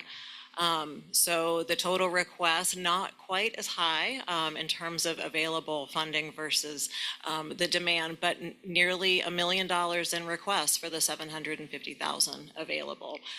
So in terms of the proposed plans, they aim to help to provide clean water, wildlife habitat, and to sequester carbon, really getting that win-win expected through the OHP program of ecological and ag economic benefits for the operations in the program, and utilizing the payment for ecosystem services model that we developed with Highland Economics for the CMP program for Oregon Ag Heritage Program. Some of the specific examples of actions proposed: prescribed burning and grazing, tree and shrub establishment, some focus on riparian forest and herbaceous cover establishment, no-till, cover cropping, among others. So connecting back to some of that important feedback that came in to Alexa and Taylor during the outreach process. So we also are convening a new technical review team for this purpose.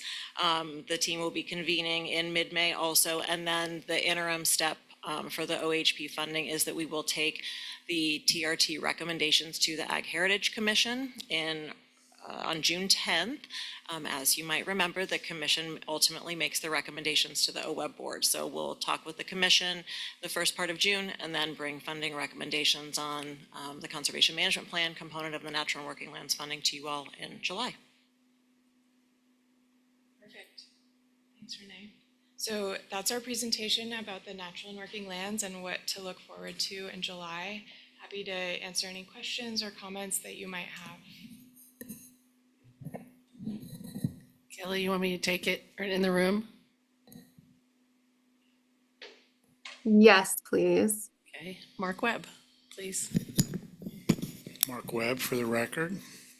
Barb didn't even notice. I did notice. I did.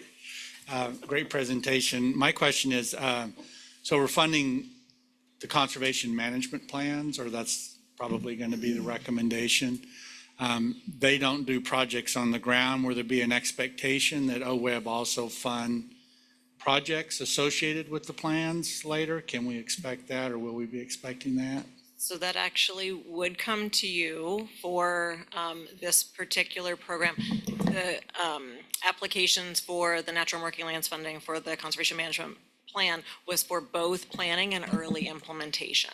So given the resources available, not quite the 20 to 50 year time horizon that was initially envisioned under the CMP program for Ag Heritage Program, but some space for implementation for a limited number of years. So you'll start to see some of those projects implemented on the ground. I got Dan, then Jamie, then Jesse. Just curious about the other 7.75 million. Like, why did OWEB only get 2.25? So that was split across the 4 agencies, and the other agencies are implementing some of their own projects. I think, Dan, there was a recognition that across the natural resources enterprise, there are different agencies who can bring different climate benefits and community benefits given their area of expertise, so forestry, ag, ODFW, in addition to our role as a grantor.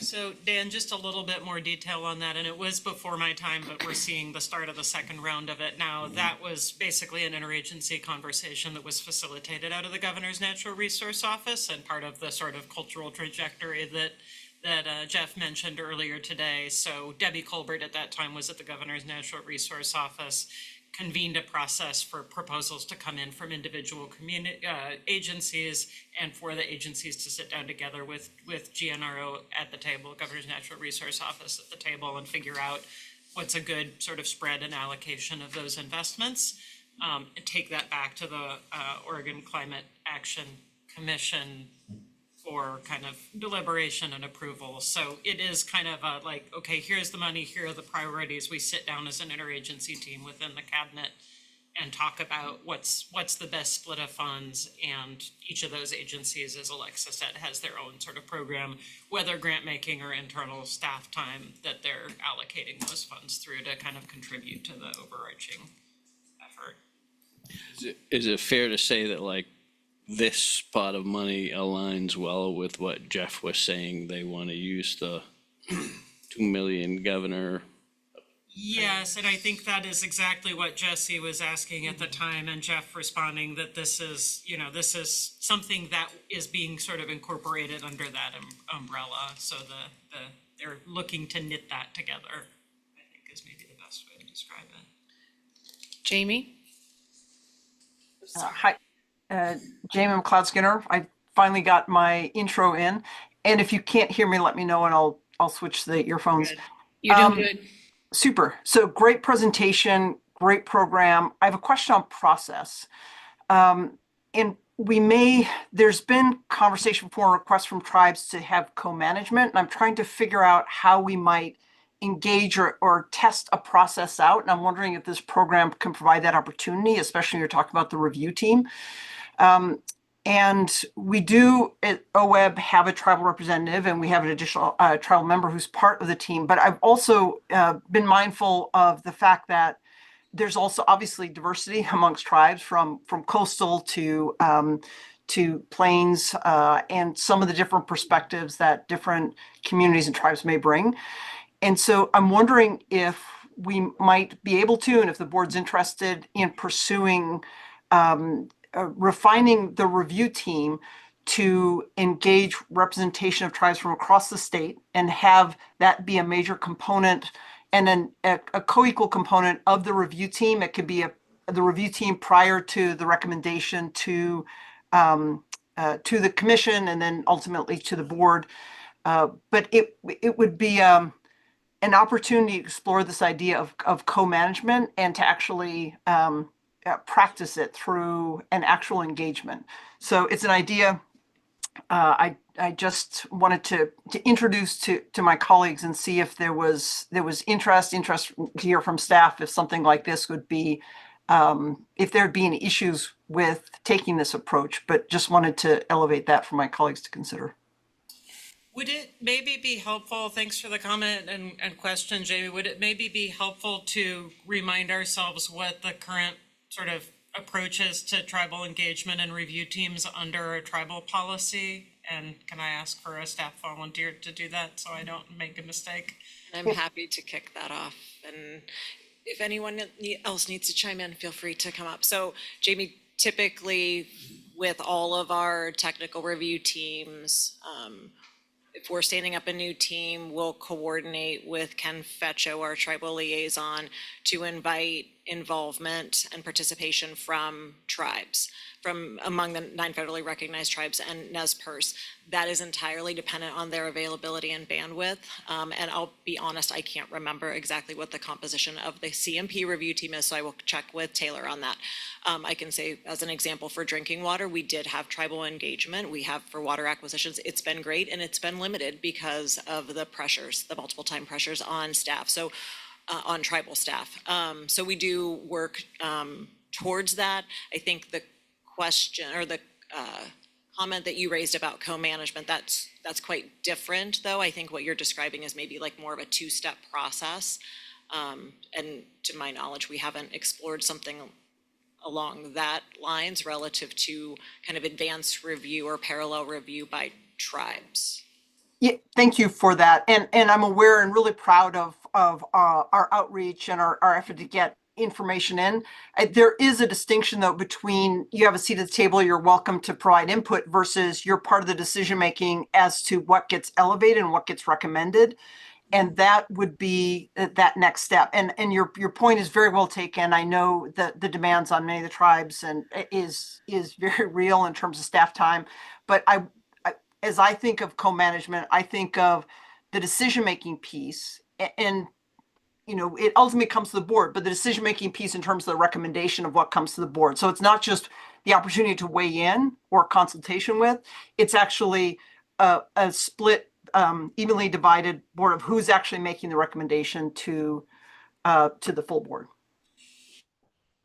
Suggest that we take the continuation of that conversation offline if we can. I think, I certainly have not heard a request from tribal government partners to be more engaged in decision process. I think that's certainly something that we want to watch and be responsive to. The request for or the interest in co-management, I feel that there's a separate thread to that related to actual land acquisitions, water and land management practices that probably is a good topic for a separate conversation. But I do just want to note that we do have, the review team process feeds in much the way that you just described. And so I think it would be interesting to explore, but not a request that we've heard from tribal government partners to up the opportunity to co-decide in that way. Jesse? Yeah, thank you. Thanks, Alexa. It's really exciting to see this get launched and excited to see how many applications you received. I'm curious, you did all the great outreach work and the survey and everything. How many applicants are maybe new applicants or you think were notified maybe during that outreach effort and then ended up applying because they knew more about it? So just curious if there's if you're seeing some different applications or different applicants coming in that maybe it's non-typical.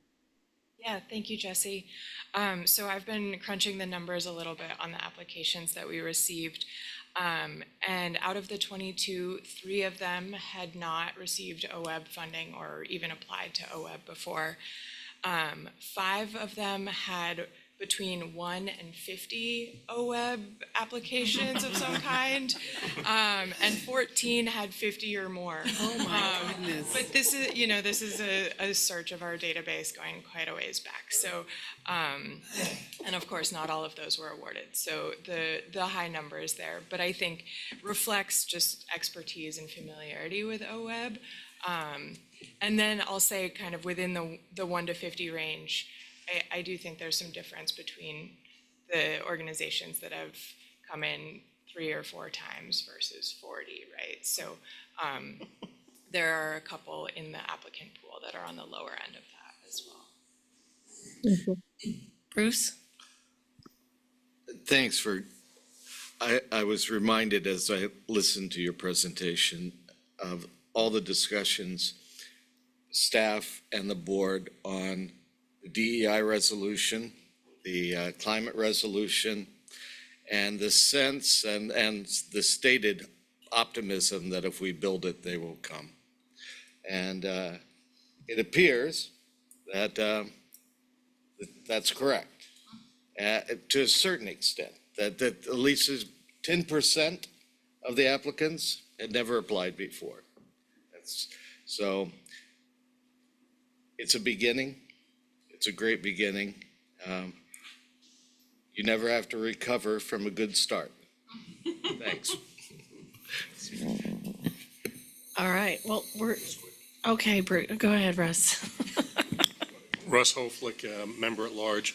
Alexa, just a quick sense of, I'm not clear on what the 25-27 budget is for the program. Yeah, so right now the proposed allocation is 5 million, but again, that would be split across the 4 agencies. So we would be working together to develop a collaborative proposal, again, for the governor's office. And we have some initial kind of ideas around that. One thing is just really continuing to work together as much as possible, knowing that other resources are finite and scarce. So I think, yeah, really collaborating across the 4 agencies for that 5 million. And that's in governor's recommended budget. All right, so Kelly, I think we're heading to lunch and come back at noon. Right, sorry, 1.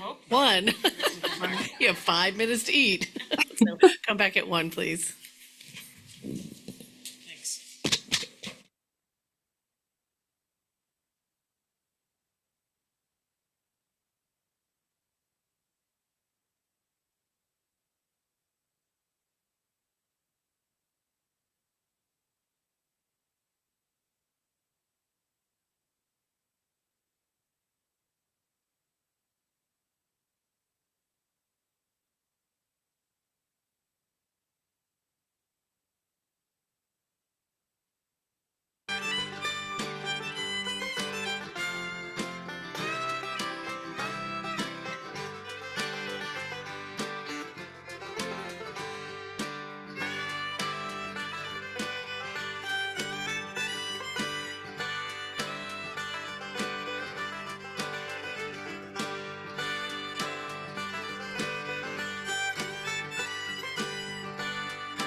Where I grew up in the Midwest, there were a lot of sulfur.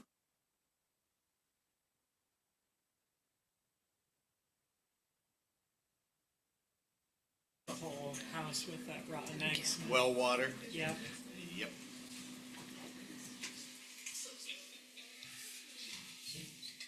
Kelly, you can start anytime. Let's do it. Gary Gilmore's famous last words. Hey, everybody. Can you hear me okay? Kelly, we can't hear you. This was Bruce. I hear you, Kelly. Throw me under the But you guys can't hear Oh, me? no, there you go. Now we can. Oh, okay. Great. Sorry. Okay, so let me see where we are at here. We are at item M. Correct me if I'm wrong. You are correct. Drinking Water Source Protection Grant Awards. I'm going to kick it to Audrey and Renee. Good afternoon, co-chairs, members of the board. For the record, Renee Davis, Acquisitions and Special Programs Manager. I'm joined by Audrey Squires, our Drinking Water Source Protection Specialist. We're on agenda item M, which is the first ever Drinking Water Source Protection Grant Awards that are up for your consideration. We start on page 508 of the ebook. In terms of run of show, we'll have Audrey run through a presentation. She will probably stop here and there just to check in and see if there are clarifying questions, since this is a new program, making sure you have grounding. And as far as I know, no public comment. So we'll transition to Q&A and then board deliberation. Just quick grounding though, this is one of 3 transaction programs on the land side that OWEB now has. We have Measure 76 land acquisitions, which we talked about yesterday, Oregon Ag Heritage Program, the Conservation Easement Program, and now Drinking Water Source Protection. Audrey will talk a little bit more in detail, but we have separate statutes, administrative rules, fund sources, and separate treasury account for this particular program. So just providing that orientation of multi-part portfolio now on the land transaction. So I think with that, I'll turn it over to Audrey. We're okay on quorum, right? Do I need to go find Russell? Okay.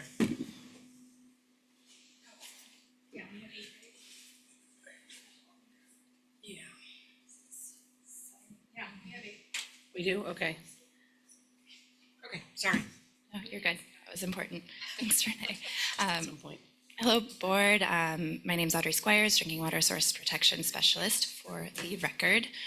I'm excited to be here today to share with you about our first round of Drinking Water Source Protection Grant Awards.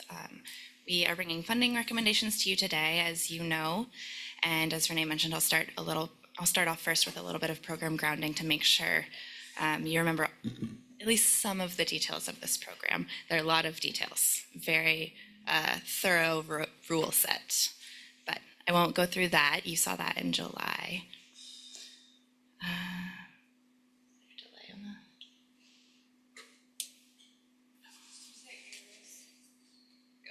Thank you.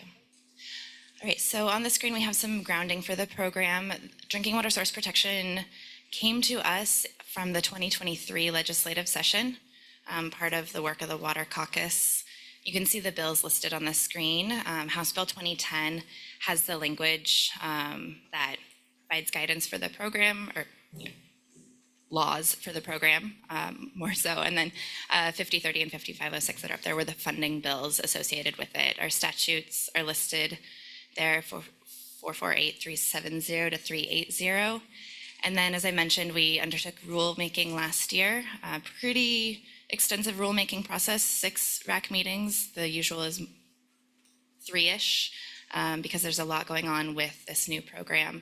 So the rules are listed up there as well. You adopted the rules in July of last year. So most of you will remember that. I know we have some new board members, so I want to go over the basis of the program to get everybody on the same page. The program provides grants to public water suppliers to protect their drinking water sources, and that's specifically through land protection and acquisition. So acquiring lands from willing sellers, and that's a really key part of the program, having willing sellers, entering into covenants, easements, or similar agreements, and you'll see one of the similar agreements today, which is an equitable servitude, and then repaying a loan used to finance one of the one of the above. And that's a really, really key part of this grant program that was on the mind of the legislators when they created the program. It's the reason why we have general funds in the mix in addition to lottery bonds, so we have that flexibility to do repayment of loans. Yeah, and then we have $5 million available and the maximum grant award of $3 million. And finally, the focus is on water suppliers that serve rural communities, communities experiencing lower incomes, and communities that are at or below 25,000 people.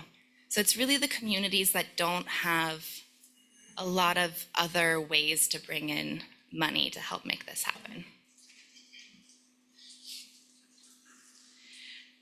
You're familiar with bubble diagrams, and we have a really large one. So we have 11 evaluation criteria for drinking water source protection, and it's because this program touches on so many areas.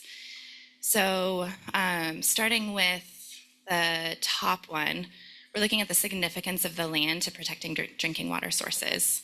Like, how big of a difference is this going to make? Capacity and experience for ongoing management and stewardship. These are not projects that people can just walk away from. Land needs to be managed. Long-term management planning, that's a requirement of the statute that we have, that at least for fee simple, that there's a long-term management plan. And we have in rule that it's by the closing date. Project readiness, the strength of the real estate transaction, impacts to the water system, community characteristics and economic distress of the water supplier, duration and type of protective instrument. In this case, all were perpetual agreements, so that criterion was kind of irrelevant in the review process. And all were fee simple except for the one equitable servitude. And then we have two kind of hanging bubbles. So we have got the partnership projects one, which also wasn't super relevant in this cycle because we didn't have any applicants proposing a partnership with a holder, such as a land trust or other entity that's qualified as a holder, to hold the property for them.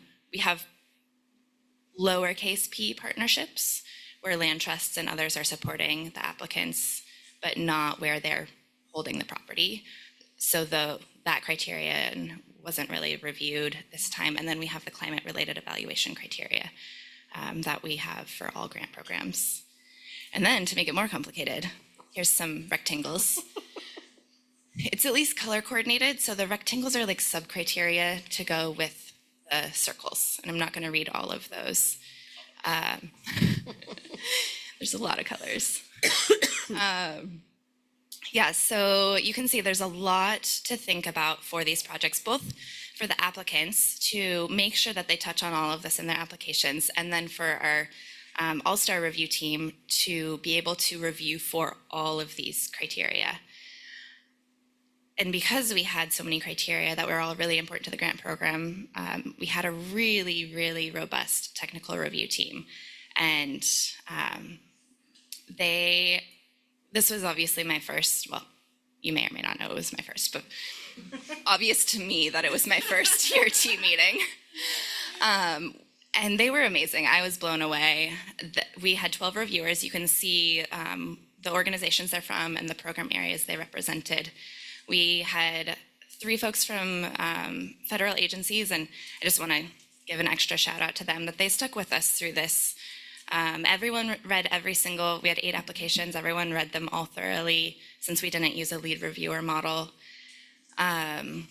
We then had state agencies represented, we had Confederated Tribes of Grand Ronde, and then we had OSU Extension and a retired professional from the public water systems. He has a lot of experience in source water protection. So really robust team. You can see the program areas listed. We tried to span all of those evaluation criteria and make sure that we had coverage for the water aspects, the forest management aspects, the land acquisition aspects. And yeah, they were amazing. You've seen diagrams like this before. It's our decision pathway to fund projects. Starting with the blue circles, we have an extra one for this, the title review, but the review team, starting out with what they did, they reviewed all 8 applications, as I mentioned. The cycle closed on December 12th. They dove into those after I did a completeness review of applications. We did virtual site visits in February and then held the technical review team meeting in March. At the same time, we had contracted due diligence reviewers. They looked at the title, looked at the encumbrances and exceptions. They looked at project readiness with respect to the land transaction. And then I took their analysis and synthesized it for the review team. And then the review team did the typical review team process of evaluating the projects and ranking them. We wrote up the notes from that meeting to create the evaluation, put the funding lines together, and I should have had an S there because we did split it into 2 tracks, which I'll talk about in a minute. And then today, you get to give out money, so fun job. Okay, so looking at the money, I want to go a little bit into the 2 different funding sources to talk about why we have 2 different tracks that you're looking at today as far as for the funding recommendations. We have $1 million of general funds, which were converted to other funds so we can keep them as long as we need to. And then we have $4 million of lottery revenue bonds. As a reminder, it's our first time with lottery bonds. And then for the funding requests, $827,000 is only eligible for the general funds because that's the less restrictive funding source. And so that's like the loan repayment projects or even just some individual line items like indirect or management planning costs. The lottery bond piece, the 5.3 million, that's prospective, forward-looking projects that run with the land. It has to be things that can be categorized as capital expenditures, hence the split there. For general funds, our top priority was funding loan repayment projects, and then we would use that to cover the rest of the requests. The general funds can date back 60 months to account for that like backlog of projects of folks that had been talking with the legislature for a while, and there's no clock for spending those out. For the lottery bonds, there's a 36-month time clock. An edit to the staff report, the bond sale was supposed to happen yesterday. It got delayed briefly. It's happening May 6th, so the funds will expire in May 2028. One more piece of grounding. In our rule set, we have a unique rule for this program focused on the first grant solicitation cycle. And this is, again, with respect to thinking about how to bring the loan repayment projects into the mix. It's difficult to create a rule set for both the prospective projects where nobody's done the work yet and we can lay the foundation and guide them in how to do it, and then the loan repayment projects where they've already done it and we need to try to make it fit with everything else. So this only applies to the first cycle. You can see the items up there, the longer look back period to 60 months. Third-party demonstration of market value is not required for loan repayments, and we have some discretion as far as evaluation criteria. And we tried to use this in a limited fashion, but because of this, we really were comparing apples to oranges if we put loan repayment and everything else together, which is why we ended up splitting it out. So the review team looked at loan repayment first and made their decisions or recommendations, and then looked at everything else. And I think before I dive into the projects, I want to just check and see if there are any clarifying questions about the grounding of the program, any of the rules that are informing this before we look at the projects. Kelly Bruce has a question, and then Mark Webb. Unlike most of our programs, these projects all have a potential income stream associated with them. How is that factored in to our decisions? Yeah, good question, Bruce. Are you talking about carbon sequestration or timber? I'm actually talking about water bills. Oh, yeah, another type of money. Yeah, so do you mean as far as like how we're evaluating the projects? Does it factor in at all? I mean, it's you look at the project, we're going to invest this much, but we'll have an income stream based on selling our water within our community for a certain amount. So this is coming in. And I just wondered if it was even calculated. It was definitely looked at in the evaluation criterion of economic distress of the water supplier. So the really small communities, some of the coastal communities that I'm sure you're really familiar with, they serve a few hundred people. So they don't receive much in the way of rates and money coming back in to purchase that water. And so those ones really need extra help with outside funding sources to purchase the land to protect their water sources. We have one applicant that we're recommending for funding that has done really good, and multiple, but one where it was noted by the review team where they've done a really good job of saving money for managing the land into the future, and they're saving it from their ratepayer funds, and so that was really neat to see. But I think that would be the extent to which that was factored in. Remember to use your mics, guys. The virtual room had trouble hearing. So just in the future. As she does. As I don't use them. Everyone, please use your microphones in the future. Got it. This is Sarah Who are O'Brien you? for the record. Even Reagan's telling me what to do now. Mark, you have a question? Mark Webb. This goes back early on the long-term management plans. I can see in forested areas, are those actually enforced as a condition of this or tracked? It's a great question because we do, as you're probably aware, have a lighter touch going forward with this program. So we, it's one of the reasons why we have the long-term management plan required by closing date, because once we, You're done with it, yeah, we don't have any teeth without having funding left. As far as ongoing with the long-term management plans, we do have some compliance and enforcement language in the rules and in the grant agreements where we can recoup grant funds if they're not doing what they're supposed to do to protect water sources. So that's the extent.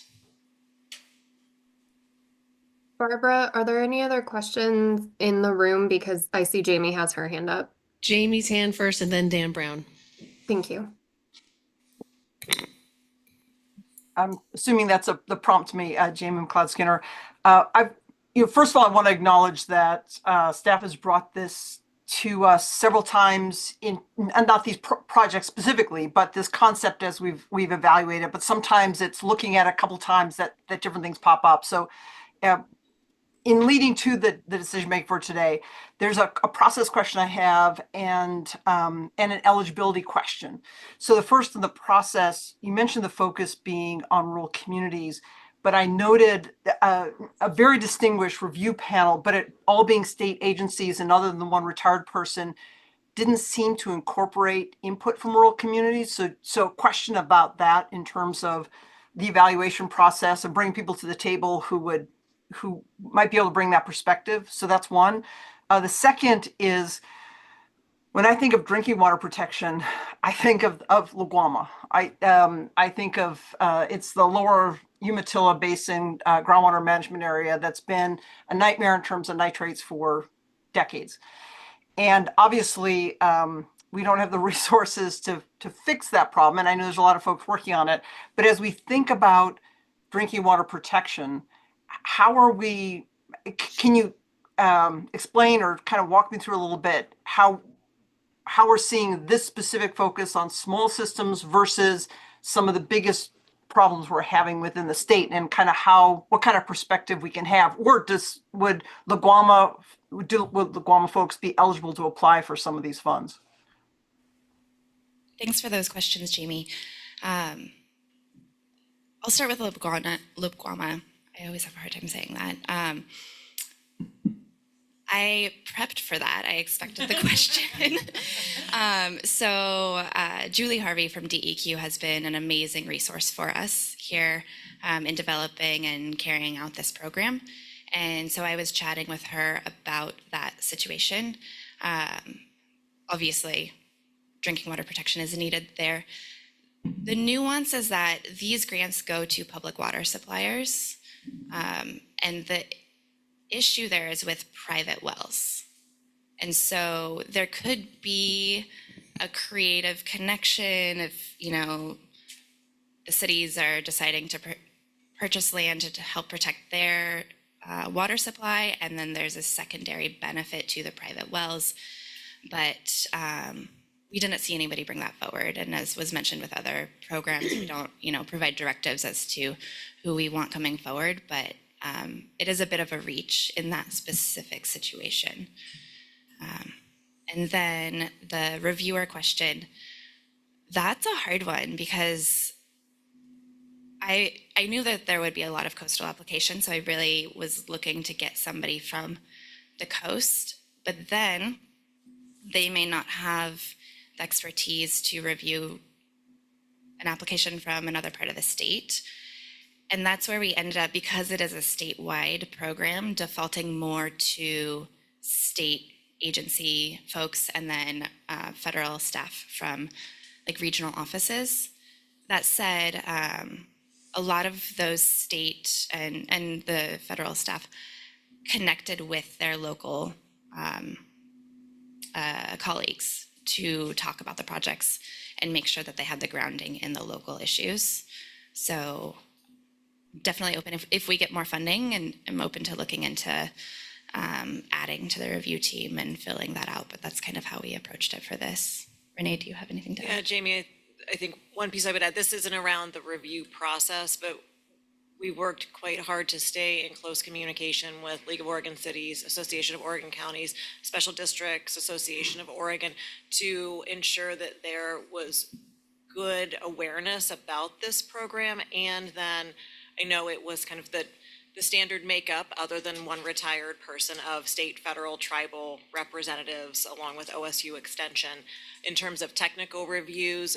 But I would say that at least half of those folks are working in programs that are incredibly mindful of the needs of local communities. They are working shoulder to shoulder with the water suppliers who are facing these challenges in local communities. I would say EPA, DEQ, Department of Land Conservation and Development, really, I think they were incredibly thoughtful about trying to well represent the very real struggles around safe drinking water supplies that rural communities face.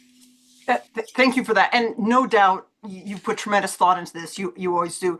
The one piece that came to mind was a manager who's had to manage the headaches of a local system would have a different perspective than someone who has a statewide view. So that's an expertise I think that would be informative to the process, going forward. But I think you all did an excellent job. It's just a reflection on that as someone who has that actual day-to-day experience of managing these systems. But thank you for all your work. Yeah, and just to reiterate, the retiree that was on the review team, he did bring that experience in working with a somewhat larger water supplier, but still a local water supplier nonetheless. And I failed to mention and shout out, thank you to Katie Duzick. She was on our review team and amazing, and brought some of that local on the ground knowledge as well. So Kelly, I've got Dan Brown and then Mark. Didn't you want to say something? Right? Okay. And then Mark Labhart. If I can, Dan Brown for the record. It was more kind of a response to Mark's question about the management. And then just for Jamie and others, just the history here is a lot of these smaller systems whose drinking water sheds are owned by privately held timber companies have struggled in the past when harvests have led to turbidity issues in their drinking water, in some cases overwhelming the filtration system, so they actually got to shut it down. Sometimes the community might not even have another source. So EPA and DEQ and others early on tried to sort of hold some of these workshops to bring acknowledgement to source water protection. And then, to Jamie's point, in these communities, you got like one guy who's running the drinking water system and has zero capacity to even apply for an OWEB grant or any other resources. And so there was another recognized need, just like how do we help these people even get the help they need? And so we've deployed some technical assistance in that area to help them. And now some of these communities are, getting some external help for capacity. So when they have these, when they become the owners of their property, now they're not managing that timber to maximize, revenue. They're managing it primarily to protect their drinking water source. So I think that's what these guys are looking at. Like, all right, you have ownership now. Are you managing that to maintain primarily protection of your drinking water source? Yeah. Go ahead, Mark. Tell me your name. I was waiting for you to say it, then I can repeat it. So I have a question on the dollar amount. We have 5 million total. And on one application, we're giving them more money than they're asking for. And on another application, we're giving them less money than they're asking for. So are you going to talk about? Can we actually hold that until we get to that sounds portion good. of the presentation? I'll hold. Unless there are other clarifying questions about the program structure itself. Okay. Not seeing any in the room, Kelly. Great, thank you all for those questions. This slide shows the geographic distribution of the applications. As I mentioned, we received 8 applications, and was pleased to see that they were distributed pretty well across the state. There is a concentration on the coast. We expected that. I think there's been a long-term need for drinking water protection on the coast, and there can be a bigger impact in some ways because the watersheds are smaller, and so acquiring a couple hundred acres makes a bigger difference in a small watershed than in a large watershed. The ones we're recommending for funding today are outlined in yellow, and then the loan repayment projects are the pink stars. I'm going to talk first about the loan repayment projects. We have 2 of those, City of Port Orford and Rhododendron Water Association, where the dashed line is the funding line. You can see both of them are above it. As I mentioned, we were looking at loan repayment first with the general funds. Both of these projects met evaluation criteria and were recommended for funding. So to Mark's question, thank you for that one. We are recommending an increase of $12,000 for Rhododendron Water Association, and I'll talk about it on the project-specific slide for them. And I'm going to pull up my notes real quick because I want to make sure I get project info right on all of these.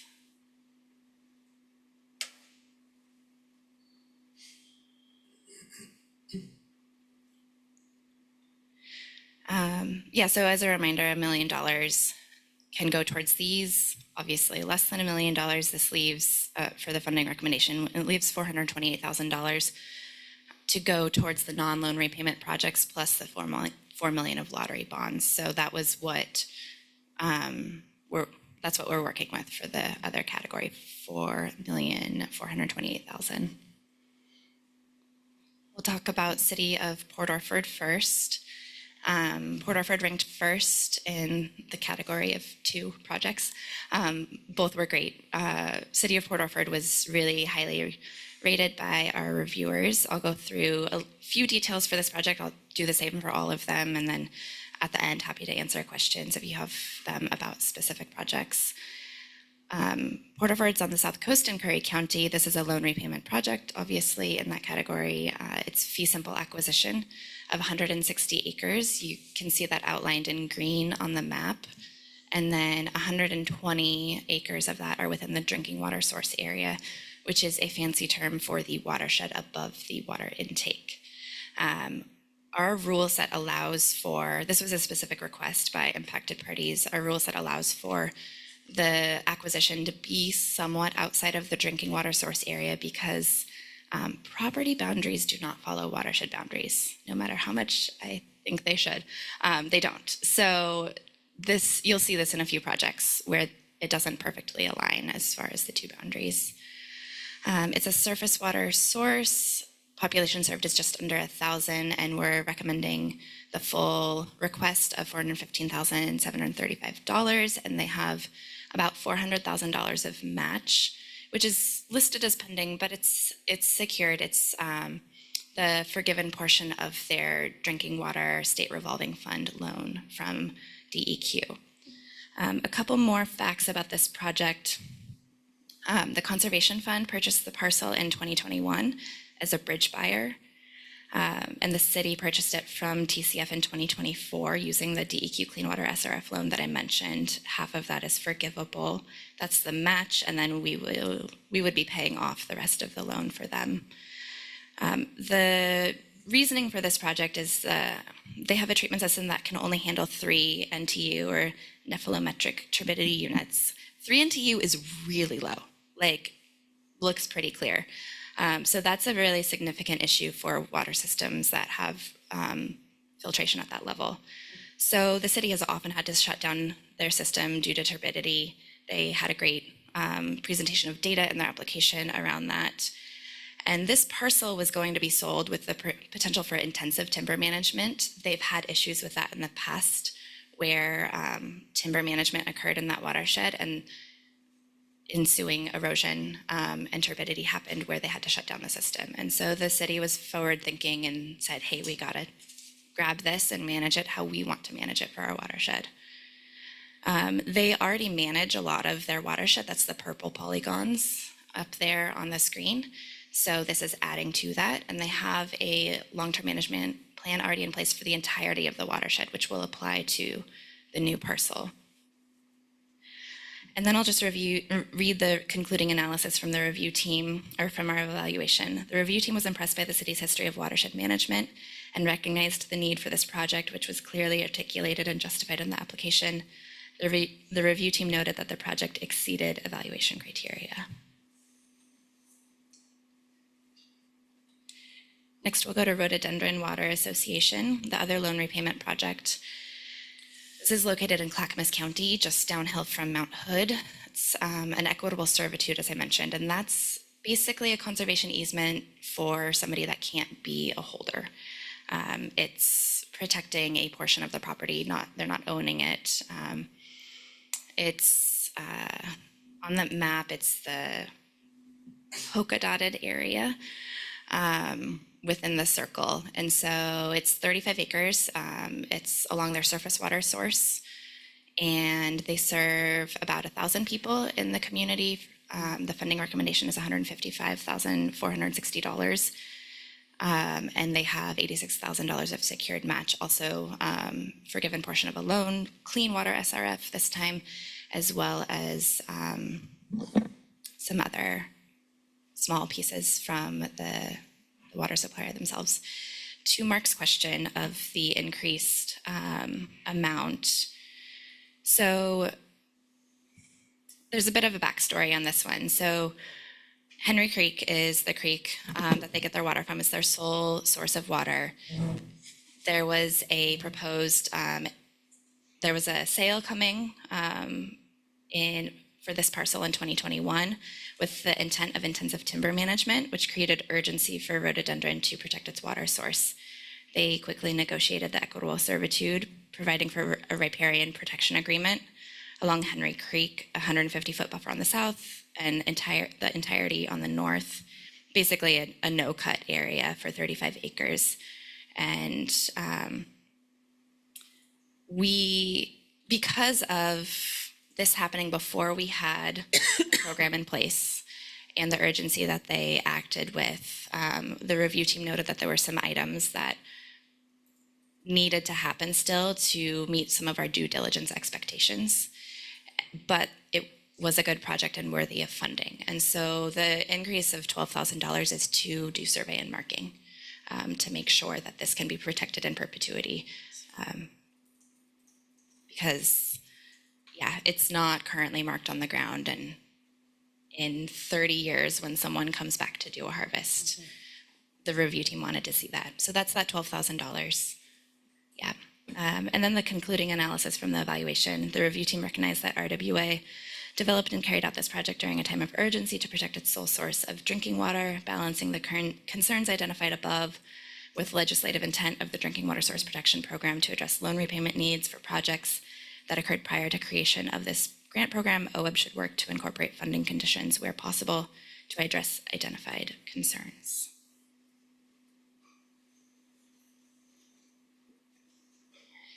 Moving on to the non-loan repayment projects. This was very competitive. We had a lot of good projects, a lot of need out there for this program. And that's where I was really grateful for a TRT. I didn't want to make these decisions. So they did a really wonderful job, really thoughtful discussion from the TRT. This is what they came up with. We are recommending full funding for the first 3 projects, Nescoin Regional Water District, City of Reedsport, and City of Rockaway Beach, and then partial funding for City of the Dalles. And the reason for this is that's all the money that was left. And we don't know if we're getting more money for this program, so we don't want to leave $528,000 for a small future round with a 36-month lifespan of these lottery bonds. So I know we don't usually do partial funding. We talked about that yesterday for another program. This is a different situation, and we spoke with City of the Dalles, and they're on board with the partial funding. We wanted to make sure of that, and they've been doing some great work to fill their gaps, which I'll talk about on their slide.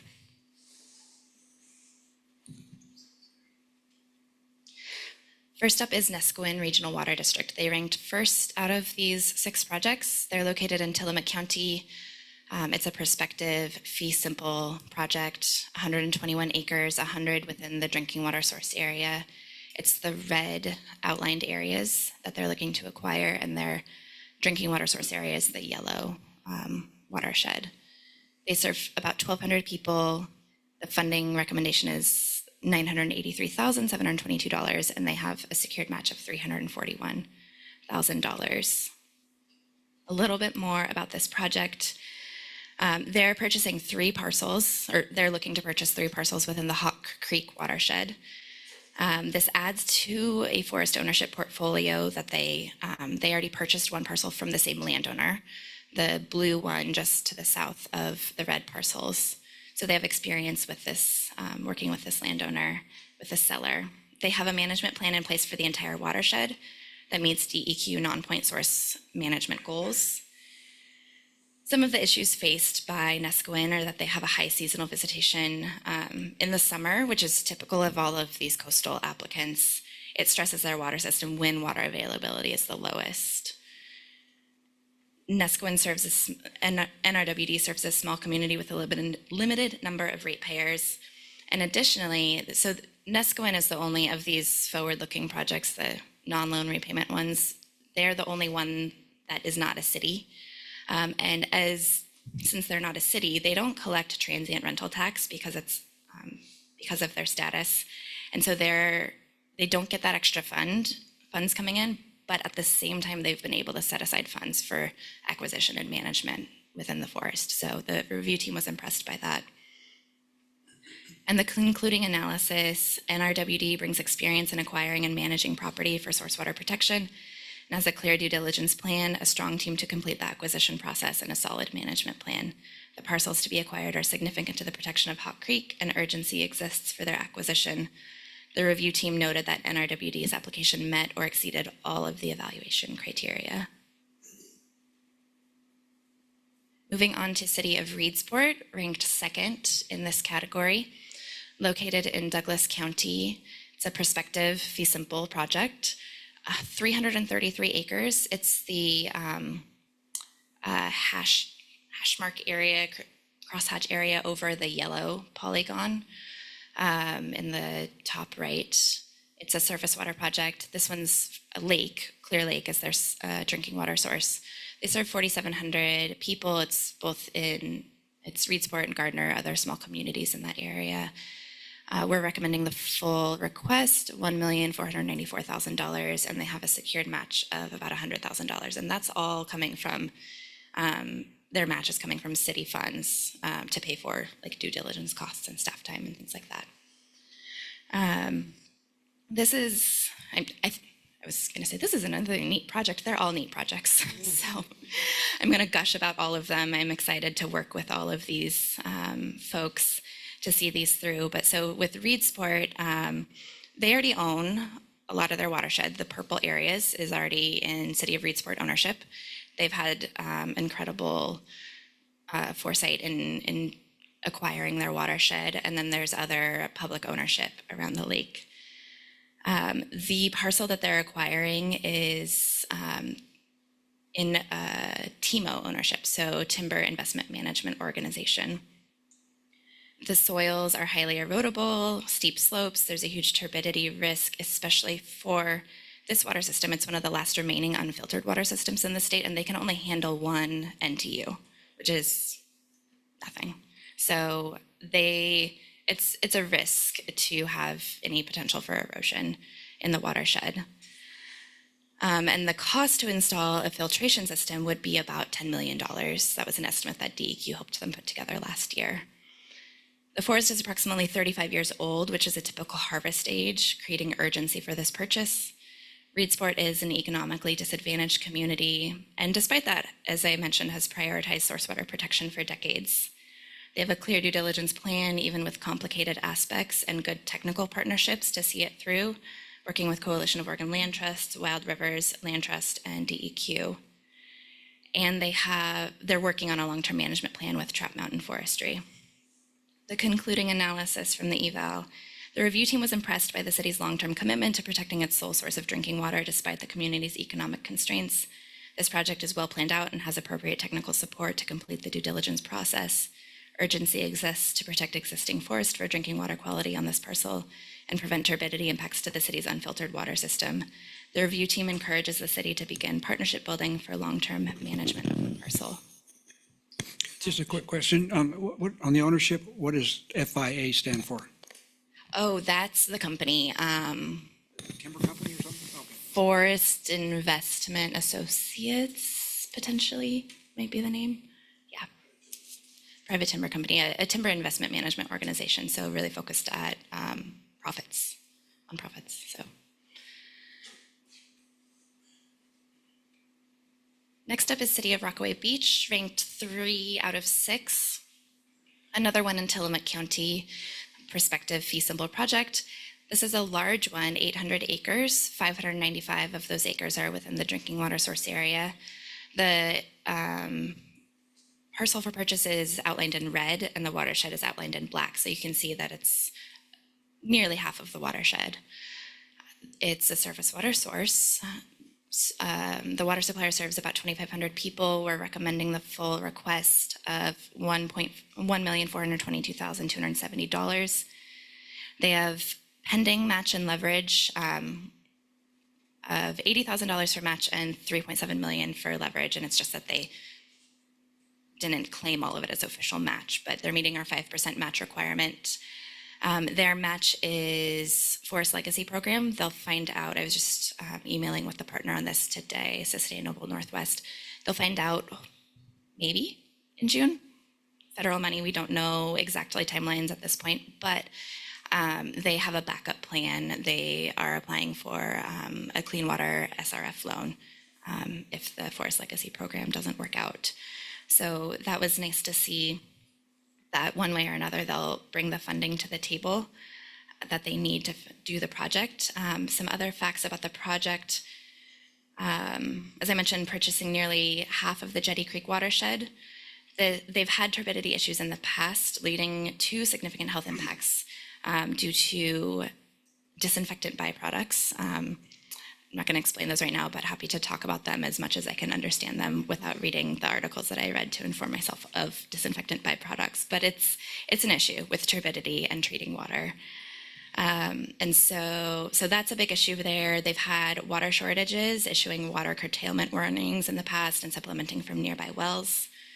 They have long-term engagement with the landowner, another TIMO, Timber Investment Management Organization.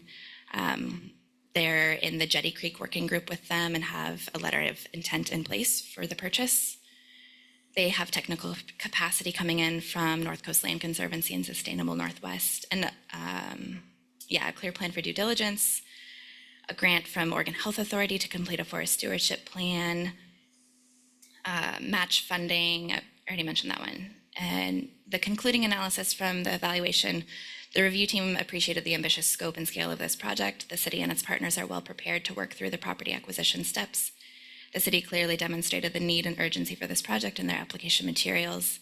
Their primary concern is around long-term management capacity. The review team noted that this risk should be taken into context, however, given the high probability of the applicant's successful acquisition of a major portion of the watershed. All right, last one of the recommended projects, City of the Dalles, ranked 4th out of 6. They are located in Wasco County, another prospective fee simple project. Much larger, 3,600 acres, 2,300 within the drinking water source area. That's the yellow polygons inside of the red outlined watershed. This is a surface water source serving 13,500 people. We're recommending $528,813, which is a decrease from the request of $675,000. They are bringing $2 million of match to the table, and late breaking news, switched from pending to secured. They've been awarded the Forest Legacy Grant, and they'll see that money in October. So pretty excited for them on that. And then let's see, some other facts about the project. The property is located immediately upstream from the water intake. The purchase will result in the entire drinking watershed in public ownership. So the blue is City of the Dalles, green is Forest Service, and then red, I believe, is state lands. And this is another neat project. You've heard me say that before. They're looking to do ASR, aquifer storage and recovery, with their wells located down on the Columbia. And so they need a really clean surface water supply for ASR. And so protecting this watershed is really important for that. They can use the excess water in the winter to inject into the wells to have more water in the summer. The current owner is Lupin Forest LLC, which is an affiliate of the Conservation Fund, the bridge buyer. And they do intend to sell on the open market if the transaction does not happen. The Dalles has completed several steps of the due diligence process beyond what is required at application stage, so their project readiness is really up there. They've got the appraisal done, an option agreement, and initial environmental site assessment. They already manage 4,000 acres adjacent to these parcels and have a long-term management plan in place.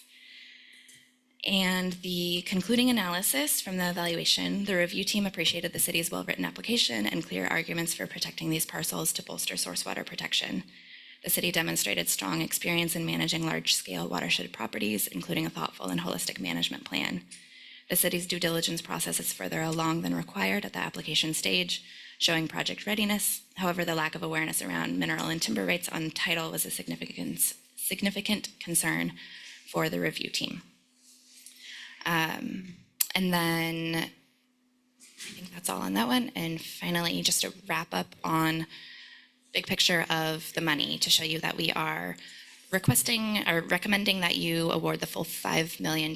So for general funds, there's the split of $571K for loan repayment, $428 for non-loan repayment, and then the full $4 million of lottery bonds going into that loan repayment category to award all $5 million. And then, and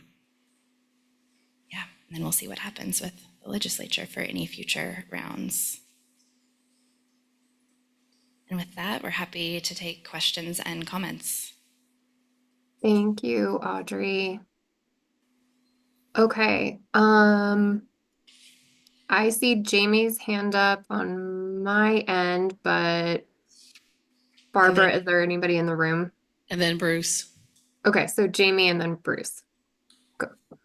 Thank you so much for all the thought you put into this, the program, and also the presentation. Really appreciate the thoughtful work that went into consideration of these projects, and I'm really confident in the recommendations that you provided. Dan, also thanks for the background that helped to provide clarity to the purpose how this came to be. So drinking water protection is needed everywhere across our state, and so these projects are excited, but I'm also thinking about the possibility of this being essentially a pilot project for the legislature. And with your concluding remarks, that you even touched on that. Last year, the co-chairs of the Water Caucus, the Legislative Water Caucus, actually came to OWEB and asked for specific feedback and recommendations and insights. And so in that regard, tying into these programs, but I wanted to ask just a couple questions about kind of lessons learned and observations for that potential going forward, and in response to the request we received from the co-chair. Do you think that the criteria that was established as is, do you think it essentially favors regions that are using river water as opposed to, say, groundwater? Because I'm thinking about equity across the state, and whether it's dropping groundwater tables or whether that's impact to water supplies like we're seeing in Burns from the flood and impacts to drinking water. Do you think there's opportunities to modify the criteria that we used? And then the second one was I think actually combined my two questions on that, but just wanted your thoughts on observations going forward if we could replicate this program in the future. Thanks for that, Jamie.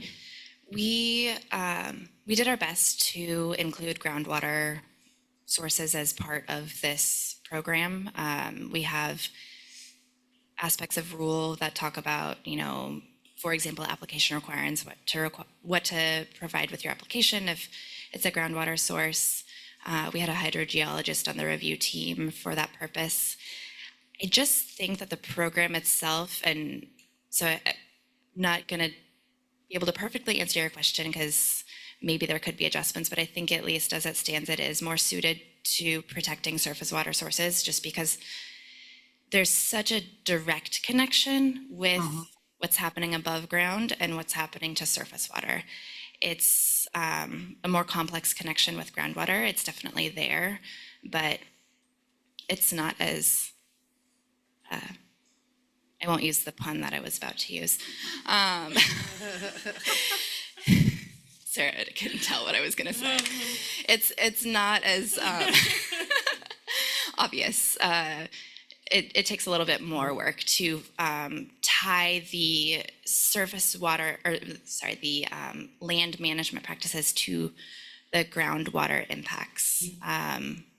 That said, I think I would love to see more groundwater projects, and if anybody has advice on how to bring that in better, happy to listen to that. We did have one project that wasn't recommended for funding that was a spring water source with a surface water connection. But yeah, we didn't have any true groundwater sources come forward.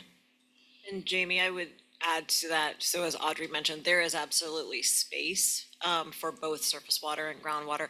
I do think a bit of what we saw with the first cycle was some of the follow-on effect of where some of the work by DEQ, OHA, EPA, Coalition of Oregon Land Trust as a partner and a potential holder. There's been a lot of focus in coastal areas, not to say that there hasn't also been outreach in other areas of the state, but really some pressing issues. I do think that as some of that awareness, that ongoing technical assistance, for lack of a better term, or outreach continues to spread to other geographies. My hope, if the program is refunded, is that we would see more of the additional geographies, including more that are groundwater sourced. I really appreciate that, but just want to do a friendly reminder to the OWEB team that was a direct request from the co-chairs of the Water Caucus, and this is a very timely opportunity to just provide them that feedback for their consideration. And also, as someone who was trained as a geotechnical engineer, it hurt my heart a little bit when you talked about that lack of connection, but I'll let that one go.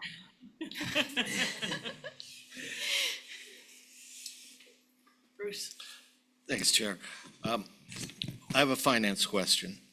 So lottery revenue bonds are in essence a loan to be repaid by future revenue through the lottery. That payback on these bonds, is that coming from the overall lottery income, or is that specifically a portion to the amount of lottery income that would be coming to OWEB or through Measure 76? So that's a great deal. It's a great deal. So I don't know if Miriam Scherer would say that learning how to administer lottery revenue bond funding is a great deal. Like, she might now, but this is firewalled from Measure 76. These are lottery revenue bonds in a different We want more of this. Thank you. And thanks to Miriam Scher for working so hard, so diligently to learn the bond process. It is not simple. So just also a finance question, very What's your quick. name? Oh, Mark Laphart. So, now I've lost my question. So we're spending, well, we'll likely spend $5 million. Did we get any money for staffing? Or are we sucking this up or out of our own? Okay, we got some administrative funds. And that was in addition to the 5 million, or how did that work? Can you address that, Renee? We did get some operations funds, separate, additional from above the $5 million. $5 million was just for grant funding. And it's something that we continue to attempt to describe in fiscal impact statements what the full cost of administering these programs are. We're very efficient, and a program like this that required rulemaking did incorporate costs such as Department of Justice, as we were working with DOJ and Bond Counsel to make sure that our administrative rules would actually be workable for DAS and Bond Counsel. So there are costs that we will continue to underscore, and we did not just absorb these costs, yes.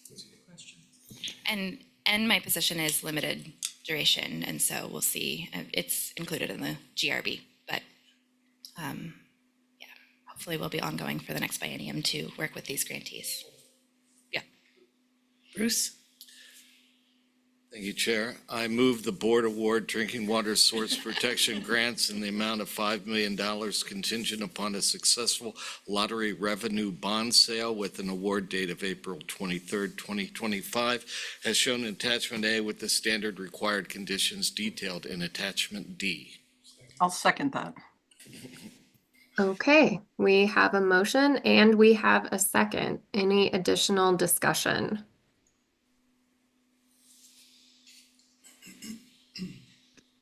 Any hands in the room, Barbara?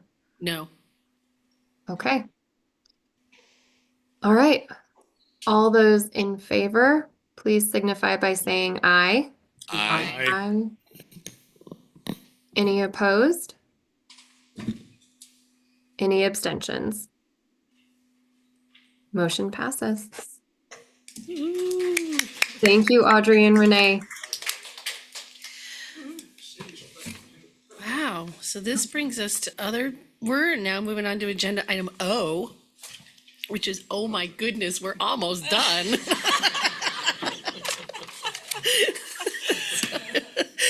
Other I business. believe the only other business we have is to invite Eric Williams up to the table to share an staff appreciation moment. And then I do want to note the preview of next meeting that's still on the agenda, even though it doesn't have a letter associated with it. Thank you, co-chairs. Eric Williams, Restoration Grants Manager for OWEB. I was in the hallway talking to Mark Webb at a break today, talking about the small grants program, and I asked Mark if he knew Kathy Leopold, our small grants program coordinator, and Mark's face lit up. And yes, he said that. And I have had that same reaction many times over the years when I ask someone, have you worked with Kathy Leopold? Their face lights up. Sometimes I could hear their face light up over the phone, if that's possible, in talking to people about Kathy. She's been running that program for over a decade. So professionally, so compassionately, she embodies a person who takes great pride in their work and brings that passion to it every day. And so sadly, I'm telling you all of this just to let you know that Kathy announced her retirement June 30th, as of June 30th is coming June. So I wanted to let the board know that, and also to add the parenthetical remark that Kathy is a person who shuns the spotlight. So it doesn't necessarily like attention, and she'll probably be mad at me for even doing this. But I can't say enough about her service to OWEB over the years, and especially to our partners. Her customer service is above top notch. And our commitment in kind of recognizing Kathy and her work is to commit that not only will we not screw up the program in her absence, but we will strive to continue her legacy of customer service and her passion for bringing new folks into the fold of watershed restoration. So thank you for letting me do this for this last. I move that we reject her retirement. So noted. Cole, can you help us with our last slide here? Mr. Webb? Yeah, I guess we should And invite other members business? with other business, yeah. Barb, for the record. I don't like Barb. I am not a Barb fan. Barbara, for the record. Judge Webb? I just, that's about as bad, so. I wanted to follow up the water acquisitions conversation, lively conversation we had yesterday. When I talked with Renee, I indicated that for me, it really is quite a spin for some unknown impacts. And if there isn't a way that we can monitor either the ecological impacts over 5 years or within 5 years, as well as the social buy-in, because I do think it is important for us to evaluate return on investment. I don't know that there's a way. I don't want to make more work for staff. But I remain both supportive of the decision I made, but uncomfortable just to let it go at that, without being able to figure out somehow whether this is money well spent, given the amount of money we spent. So just like to get that out. Thanks, Mark. So noted. Nicole, I swear, if you make me say what's happening in the July agenda without notes, it's not gonna be pretty, because the only thing I know is what we agreed to this morning. Do you know where we're gonna be? Yes. Do you want me to say? We will see you all in Pendleton in July, so, bring your tank tops, I guess. We'll be busy, and the main thing that I want to flag is that we will be electing a new co-chair, and Barbara will stay with the board indefinitely, as far as I can tell.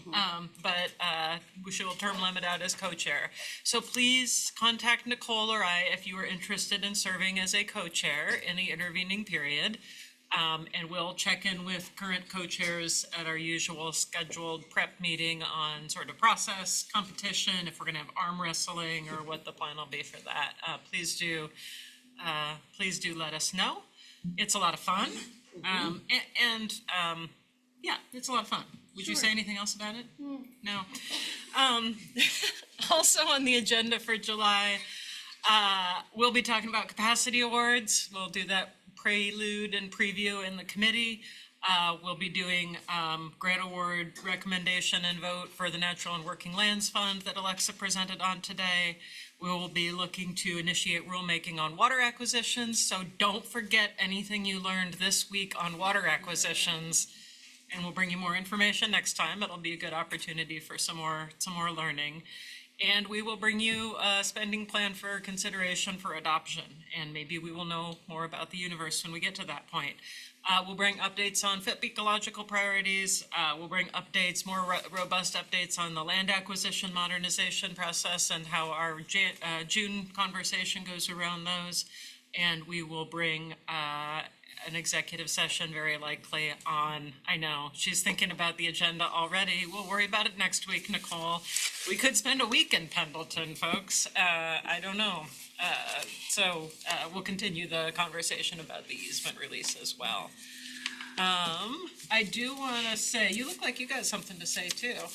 So do you think how much time do you think we need for executive session? Is it a half a day? Is it an hour? No, you don't want to talk about this for half. Okay, well, no, I'm just trying to figure out if there's. I don't think it'll be a ton. Okay. I think we'll have space in the agenda. There may Okay. be some kind of optional stuff we had thought about for July in terms of, we talked about kind of a review of board culture and conversation on our sort of how we hand things off to the next set of co-chairs and future members. So we had talked about some kind of introspective, how we do board stuff conversations, similar to what Fish and Wildlife Commission and Board of Forestry have been doing with Donna, whose last name I forget right now, but a facilitator that's been working with natural resource agencies. Donna Silverberg, thank you. So some of that stuff we may be able to just push off to the October meeting. I think we will be fine. You guys did a lot this couple of days. Mark, I remember your question from earlier to Jeff about asking him to end us on a strong note. And I thought he did a pretty good job, but I wanted to share with you guys too that, so the Natural Resources Cabinet, the agency directors meet every 2 weeks, and this is something Jeff takes very seriously and has inculcated as a cultural sort of space for us to work together and have sort of shared priorities and strategic conversations. And I will say, I have observed the way that Jeff handles, and the Natural Resources Office, policy advisors in general, handle federal challenges and other sort of large-scale challenges that come up in that space. They let us go. He lets us go for a couple minutes. What if, what's coming down the pike? And then he goes, you guys, our jobs are important. Let's do our jobs and be here for our partners and make sure that we're doing our core mission and delivering it faithful. And that's what people need from us right now. So you guys did that this week in the face of a lot of uncertainty. We appreciate it. And it's good advice. So that's my channeling of Jeff for the day. I think that was Sarah adjourning our meeting. Sorry, no? Oh, Kelly, sorry. Totally fine. I'm just waving all of my hands, virtual and real, over here. I just wanted to say really quick in closing, thank you everyone for your time. Thanks to the staff for all of your great work as always.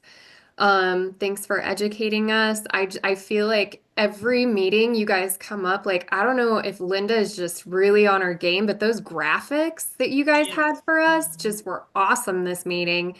And I also just want to say a real quick, happy Administrative Professionals Day. Oh. That's today, so. All right. Like Nicole said earlier, I have to quote her, "The power behind the throne." That is my new favorite quote from Nicole. So. You gonna gavel us out, Madam Chair? All right, this meeting, thank